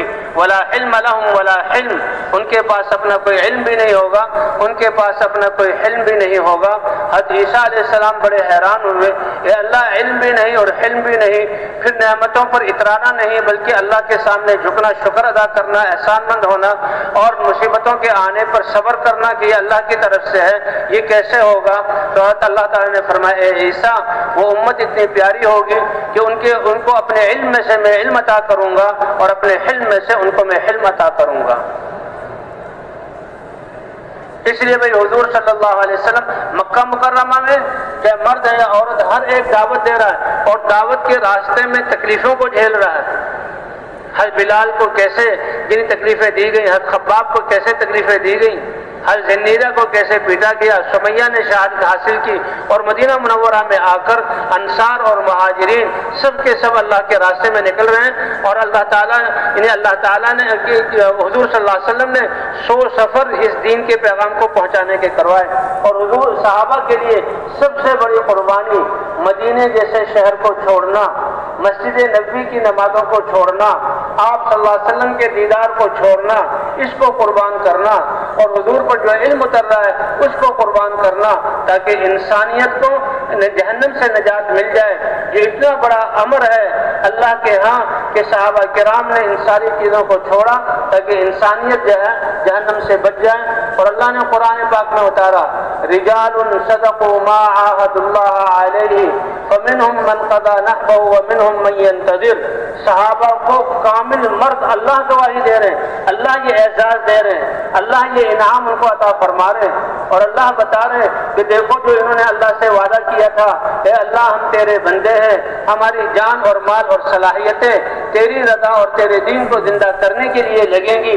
اللہ کہہ رہے ہیں انہوں نے اپنے اس وعدے کو پورا کر دکھایا، اور حتیٰ کہ اپنی جانوں کو اللہ اپنے راستے میں قربان کر دیا، اور جو باقی ہیں وہ بھی اسی انتظار میں ہیں کہ اے اللہ ہماری جانیں کب تیرے راستے میں جہاں قبول ہوں گی۔ فَمِنْهُمْ مَنْ قَضَى نَحْبَهُ وَمِنْهُمْ مَنْ يَنْتَظِرُ۔ تو مدینے جیسے حضور جیسی ہستی کو، اور جو حضور پر علم اتر رہا ہے حضور سے براہ راست لے کر اور امت تک پہنچانا، اس چیز کو چھوڑا امت کی ہدایت کے لیے۔ اسی لیے اللہ تعالیٰ نے پھر ان کے لیے اپنی رضا کا کہ اللہ ان سے راضی ہو گیا، اور جو بھی ان کے راستے پر چلے گا اللہ ان کو بھی اپنی رضا عطا فرما دیں گے۔ بھائی یہاں مجلس میں جمع ہونے کا مقصد اور ان سارے بیانات کا مقصد کہ مسلمان اپنی حیثیت کو پہچانے، اپنی ذمہ داری کو پہچانے، اللہ کے انعامات اور وعدوں کو پہچانے۔ اللہ نے ہمیں ایمان عطا کیا، حضرت محمد صلی اللہ علیہ وسلم جیسے نبی عطا کیے، اور دین اسلام جیسا دین عطا کر کے اس دین کو ساری انسانیت تک پہنچانے کی ذمہ داری عطا کی۔ آپ صلی اللہ علیہ وسلم نے فرمایا، انا حظکم من النبیین۔ قیامت میں جو نسبت چلے گی ملکوں کی، زبانوں کی، علاقوں کی، بادشاہتوں کی، قبائل کی نہیں، قیامت میں ساری نسبتیں ختم۔ قیامت میں نسبت کون اللہ کا بندہ ہے اور کون کس امت میں ہے، فرمایا سارے انبیاء کی امتیں ان کے ساتھ ہوں گی، اور اے میرے امتی تم کتنے خوش قسمت ہو، تمہاری نسبت حضرت محمد صلی اللہ علیہ وسلم کے ساتھ ہوگی۔ انا حظکم من النبیین، میں نصیبہ ہوں تمہارا، کیونکہ حضور صلی اللہ علیہ وسلم سید الانبیاء، اللہ کے حبیب حضرت محمد صلی اللہ علیہ وسلم سرور کائنات، کہاں ہے ان کی امت؟ اور پھر حضور صلی اللہ علیہ وسلم نے فرمایا میرے لیے بھی بڑی نصیبی کی بات ہے، انتم حظی من الامم، کہ امتیں پہلے نبیوں کو بھی اللہ نے دی، لیکن جو سب سے بہترین امت تھی اللہ کے ہاں، اللہ نے وہ امت مجھے عطا کی، اور ان کا سب سے بہتر ہونے کی وجہ کہ نبیوں والا کام اس امت کو ملا۔ اللہ کے رسول بھی فخر فرما رہے ہیں، اور اللہ بھی کہہ رہے ہیں کنتم خیر امت اخرجت للناس، تم بہترین امت ہو، سارے انسانوں کی نفع رسانی کے لیے نکالے گئے ہو۔ جیسے شروع میں عرض کیا گیا کہ انسان کی کامیابی کے اسباب اللہ نے سب کو برابر دیے کہ دل میں ایمان کیسے پختہ ہو جائے، اور جسم سے متعلق جو احکام ہیں وہ احکام انسان پورا کرنے والا بن جائے۔ یہ ایسا سرمایہ ہے جو ہر وقت انسان کے ساتھ ہے، اور انسان اعمال کی ایسی مشین ہے کہ ہر وقت اس سے اعمال صادر ہوتے ہیں۔ دعاؤں کی قوت اور نمازوں کی قوت سے آسمانوں سے ان کے لیے فرشتے اتریں گے، اور ان کی دعاؤں پر بادل آ کر بارشیں برسائیں گے، ان کی دعاؤں پر اللہ فرشتوں کو اتاریں گے، اور ان کی دعاؤں پر اللہ اپنی قدرت سے ان کے کاموں کو بنائیں گے۔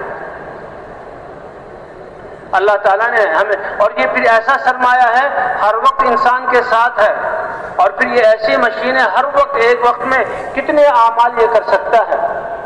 نہ کوئی چور اس پہ چوری کر سکتا ہے، نہ کوئی ڈاکو اس پہ ڈاکہ ڈال سکتا ہے، نہ کوئی امیگریشن والے اس کو روک سکتے ہیں، حتیٰ کہ قبر میں بھی یہ اعمال ساتھ جائیں گے، اور میدان حشر میں بھی یہ اعمال ساتھ ہوں گے، اور اس کے اعمال کے نور کی وجہ سے قیامت والے پہچانیں گے کہ یہ جو ہے یہ ذکر والے لوگ ہیں، اور یہ جو ہے نمازوں والے لوگ ہیں، اور اس امت کا نور نبیوں کے نور کی طرح ہوگا کہ یہ حضرت محمد صلی اللہ علیہ وسلم کی امت ہے، اور یہ تو انسانیت کو دعوت دینے والے یہ لوگ ہیں۔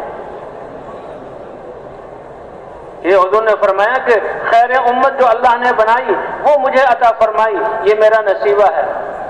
اور حضرت عمر رضی اللہ تعالیٰ عنہ نے فرمایا کہ دیکھو اللہ نے اس میں خیر امت کا لقب ہمیں عطا کیا، اس کے لیے ایک شرط لگائی ہے، جو اس شرط کو پورا کرے گا وہ اس لقب سے ملقب ہو کر اس سرفرازی کو حاصل کرے گا کہ تم سب بہترین امت اور ساری انسانیت کے لیے نکالے گئے، تم نیکی کا حکم کرتے ہو، برائیوں سے روکتے ہو۔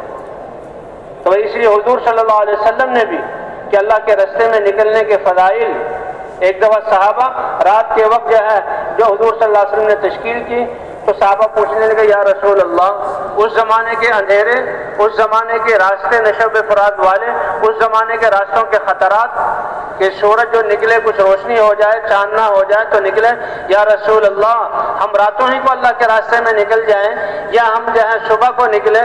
تو حضور صلی اللہ علیہ وسلم نے یہ نہیں کہا کہ ابھی نکل جاؤ، بلکہ فضیلت کے ذریعے ان کو، کیا ہے میرے صحابہ تم یہ نہیں چاہتے کہ یہ رات بھی جنت کے باغوں میں سے کسی باغ میں تمہاری سیر گزرے؟ صحابہ کرام سمجھ گئے کہ حضور صلی اللہ علیہ وسلم راتوں کو نکلنا پسند کرتے ہیں، تو وہ رات کو ہی نکل گئے، کیونکہ رات کا پہلے نکل جانا رات کا یہ کتنا بڑا اجر دلائے گا۔ اس کے لیے حضرت عبداللہ بن رواحہ رضی اللہ تعالیٰ عنہ کا قصہ ہے کہ حضور صلی اللہ علیہ وسلم نے ایک لشکر، اور پہلی دفعہ یہ روم کے مقابلے میں 3000 کا لشکر تھا، اس کے امیر زید بن حارثہ ہوں گے، اگر وہ شہید ہو جائیں تو پھر جعفر ابن ابی طالب ہوں گے، اگر وہ شہید ہو جائیں تو عبداللہ بن رواحہ امیر ہوں گے، اگر وہ شہید ہو جائیں تو مسلمان کسی کو امیر بنا لیں۔ اب جب وہ جمعے کا دن تھا اور حضور جماعت کو ہدایت دے کر روانہ کر رہے تھے، صبح کو روانہ کر رہے تھے، ایک اسرائیلی نے عبداللہ بن رواحہ سے کہا تم تو شہید ہو جاؤ گے، تو یہ خوش ہے۔ حضرت ابن حارثہ بھی جا رہے ہیں کہ اللہ کے رسول نے کہا جان اللہ میری جان قبول فرما لیں گے، جعفر ابن ابی طالب بھی جا رہے ہیں، اور عبداللہ بن رواحہ کو اس اسرائیلی نے کہا تم تو اللہ کے راستے میں شہید ہو جاؤ گے، واپس نہیں آؤ گے۔ اب ان کے دل میں یہ خیال آیا کہ شہید تو ہونا ہے، سفر ہے مہینے کا، اور چند گھنٹوں کے بعد جمعے کی نماز، مسجد نبوی، حضور کا خطبہ، حضور کے پیچھے نماز، دعا، تو وہ رک گئے۔ حضور نے جمعہ پڑھایا اور جمعہ پڑھا کر جب متوجہ ہوئے اب صحابہ کی طرف تو ابن رواحہ کو دیکھ لیا، کسی سے کچھ نہیں کہا، ابن رواحہ تمہیں کس چیز نے روکا اللہ کے راستے میں صبح کو نکلنے سے؟ یا رسول اللہ لأجمع معک، آپ کے پیچھے جمعہ پڑھنے کے لیے میں رکا ہوں۔ کہا کتنا پیچھے رہ گئے؟ کہ یا رسول اللہ آدھا دن تو ہے، سواری بالکل تیار ہے، بس جمعہ پڑھ لیا اور کوئی غرض نہیں تھی، سوار ہوں گا، تیز دوڑاؤں گا، ایڑ ماروں گا اور رات تک اپنے ساتھیوں سے مل جاؤں گا، ساتھیوں کے ساتھ۔ لیکن آدھا دن وہ پہلے نکل گئے اور میں آدھا دن بعد میں جا رہا ہوں، یہ مسجد نبوی کی نماز کو کی فضیلت حاصل کرنے کے لیے حضور نے ان کو شاباش نہیں دی، اور حضور نے یہ نہیں کہا واہ تم نے تو کمال کیا، یہ بھی ثواب لے لیا اور پھر اللہ کے راستے میں بھی تم بر وقت ان کو پہنچ جاؤ گے۔ حضور نے فرمایا تم آدھے دن پیچھے رہ گئے ہو گے، جی ہاں سن لو، لو انفقت ما فی الارض جميعا ما ادرکت غدوتهم، اگر تم دروئے زمین کے سارے خزانوں کے مالک بن کر اللہ کی راہ میں نفلی صدقہ کر دو، خرچ کر دو، اس ثواب کو تمہارے ان اعمال کے ثواب سے ملا دیا جائے تو وہ آدھا دن جو پہلے نکلے ہیں مجھے چھوڑ کر، یہاں کی نماز کو چھوڑ کر، تم ان کے آدھے دن کے ثواب کی ذاتی کو پا نہیں سکتے۔ اس لیے بھئی یہ اعمال یہ اعمال ہیں جو ہمارا سرمایہ ہے، اللہ کے راستے میں نکلنا، اس کو اللہ نے اپنے دین کی مدد قرار دیا، کتنا بڑا اعزاز ہے۔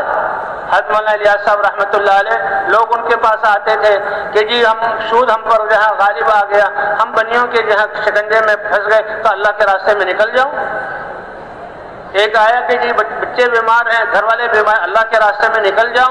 یقین تھا الحمدللہ وہ لوگ اللہ کے راستے میں نکلے، نہ انسانوں کی نظروں میں ناممکنات مشاکل میں سے اللہ نے ان کو نکالا ہے، اور اللہ نے ان کے کام بنائے ہیں، کیونکہ اللہ کی مدد سے سارے کام بنتے ہیں۔ اور بھائی آج انسانیت کن حالات سے گزر رہی ہے، کن پریشانیوں میں مبتلا ہے، اور کیسے کیسے یہ حالات، یہ وبائیں اور یہ پریشانیاں اور یہ مہنگائی۔ حضرت مولانا یوسف صاحب رحمۃ اللہ علیہ سے لوگوں نے آ کر شکایت کی، آج جس چیز کا ہم شکار ہیں، شیخ حضرت جی یہ تو بہت مہنگائی ہو گئی، چیزیں ہماری خرید سے باہر ہو گئی، بھوکے مر رہے ہیں۔ تو مولانا یوسف صاحب رحمۃ اللہ نے فرمایا دیکھو اللہ تعالیٰ جو رب ہے، اللہ کے ہاں یہ انسان اور ایک چیزیں یہ ترازو کے دو پلڑوں کی طرح ہے۔ انسان اور یہ اشیاء مخلوقات ترازو کے دو پلڑوں کی طرح ہے. جب انسان اپنے ایمان اور اعمال کو بنا کر اللہ کے ہاں قیمتی بن جاتے ہیں تو اللہ چیزوں کو ہلکا کر دیتے ہیں، سستا کر دیتے ہیں. یہ بھاؤ آسمانوں سے مقرر ہوتے ہیں، حکومتیں بھاؤ مقرر نہیں کرتی. یہ تو مجبور ہوتے ہیں، بندھے ہوئے ہوتے ہیں کسی کے ہاتھ میں.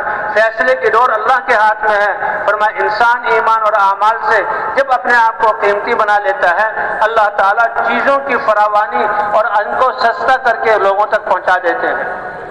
لیکن جب انسان اپنے ایمان اور اعمال سے نکل کر اپنے آپ کو بے قیمت کر دیتا ہے تو چیزوں کی قیمتیں زیادہ ہو جاتی ہیں.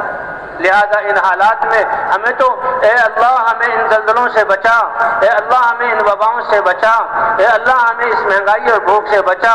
اس کا راستہ خود بھی توبہ کرنا ہے اور ہر مسلمان سے توبہ کرانا ہے. اور ہمارا نماز کو گناہوں کو ہم گناہ سمجھتے ہیں، لیکن دین کی محنت جو چھوڑی اور جس کی وجہ سے یہ امت گناہوں میں پڑی اور جس کی وجہ سے حالات آ گئے ہیں، اس کو گناہ نہیں سمجھتے. تو لہذا اس کو بھی گناہ سمجھ کر اللہ سے معافی مانگنا اور توبہ کرنا. یہاں ہم توبہ کریں گے اور استغفار کریں گے، اللہ اپنی رحمت کے دروازے کھول دیں گے. تو کیوں بھائی سب تیار ہیں اس کے لیے انشاءاللہ؟ یہ اللہ کے راستے میں نکلنا اسی لیے ہے. اے اللہ سب سے بڑا گناہ، مہا گناہ کہ جس کی وجہ سے ساری نافرمانی دین کی محنت ہم سے چھوٹی، اے اللہ پچھلے گناہوں کو معاف فرما دے اور اگلی زندگی کو اے اللہ ہمارے دین کے لیے ہمیں قبول فرما لے. تو اس کے لیے بقیہ زندگی کتنی ہے کسی کو کوئی پتہ نہیں، لیکن اللہ اتنے مہربان ہیں کہ دل میں ہم نیت کر لیں کہ اب حضور کی محنت والا بن کر رہیں گے، ساری امت مسلمہ پر محنت کر کے اس محنت پر کھڑا کریں گے اور ساری انسانیت کے لیے دعائیں کریں گے، فکر کریں گے. اللہ ان کو جہنم اور دنیا آخرت کی مصیبتوں سے بچا لے. نیت کرتے ہی اللہ کے ہاں ہماری قیمت بڑھ جائے گی. تو بھئی کون کون ہے جو تیار ہیں انشاءاللہ اس بات کی نیت کرتا ہے؟ ہاں، جب تک زندگی کے سانس باقی ہیں ہمارے پاس مہلت. بھائی سب سے پہلے اس مجمع سے اس بات کی درخواست ہے کہ جن کے 4 مہینے نہیں لگے وہ تو کھڑے ہو کر اللہ کو دکھلا دیں کہ ہم 4 مہینے کے لیے اللہ کے راستے میں جانے کے لیے تیار ہیں. اس کے لیے فرمائیں بھائی، اس کے لیے فرمائیں. دیکھیں تشکیل کا وقت تھوڑا سا ہے اور یہ بالکل وصولی کا وقت ہے. اللہ کی رحمت مغفرت کا اعلان اس میں ہوگا، تو تھوڑا سا اور تشریف رکھیں. 4 مہینے والے کھڑے ہوں بھائی، 4 مہینے تھوڑی سی دیر ٹھہر جائیں اور جو کھڑے ہو رہے ہیں ان کو دیکھیں اور ان کے واسطے سے دعا کریں. بتائیں بھائی 4 مہینے کے لیے کہ 4 مہینے لگا کر ہم اللہ پھر واپس اپنے گھروں کو جائیں گے. 4 مہینے کے لیے بتائیں بھائی، اور جماعت وار اور مسجد وار بتائیں. ماشاءاللہ جماعت وار اور مسجد وار بتائیں، جماعت وار اور مسجد وار بتائیں. ماشاءاللہ بھائی ممبر کے سامنے یہ میدان سارا کا سارا مجمع اس محنت کو اپنی زندگی کا مقصد بنائے. احباب یہاں نام لکھائیں، جو نام لکھانے والے نا، اور باقی پورے پنڈال کے اندر جہاں جہاں ہال لگے ہوئے بیان سنا ہے وہاں پر تشکیل والے احباب کھڑے ہوئے ان کو اپنے نام لکھائیں.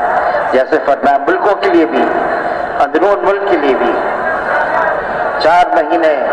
ماشاءاللہ یہ مجمع کا مجمع کھڑا ہوا ہے 4 مہینے کے ساتھ ساتھ وہ پرانے ساتھی جن کے 4 مہینے لگے وہ بیرون کے لیے 7 ماہ اور سال اور پیدل سال کے لیے اللہ کو دکھلانا ہے اور اللہ سے مانگنا ہے اور نقد اللہ کے راستے میں نکلنا ہے. کھڑے ہو کر استعداد فرما دیں، کھڑے ہو کر استعداد فرما دیں. 7 ماہ اور سال والے ذرا ہاتھ اٹھا کر بتا دیں کہ ہم اس کے لیے تیار ہیں. ماشاءاللہ نام لکھانے والے کھڑے ہوں، باقی ساتھی بیٹھے رہیں، ابھی عمل جاری ہے. شیر شاہ رفیق مسجد کتنے؟ رفیق مسجد چلے کی جماعت ہے. احسان مسجد کہاں پر ہے؟ پوری چلے کی جماعت ہے.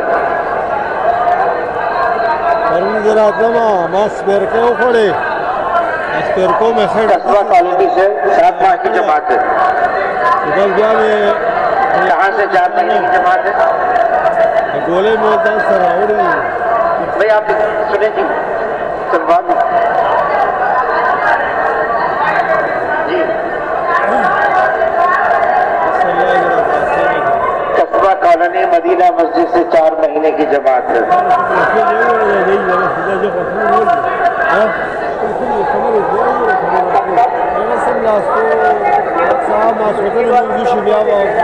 اس کے بعد میں آیا تو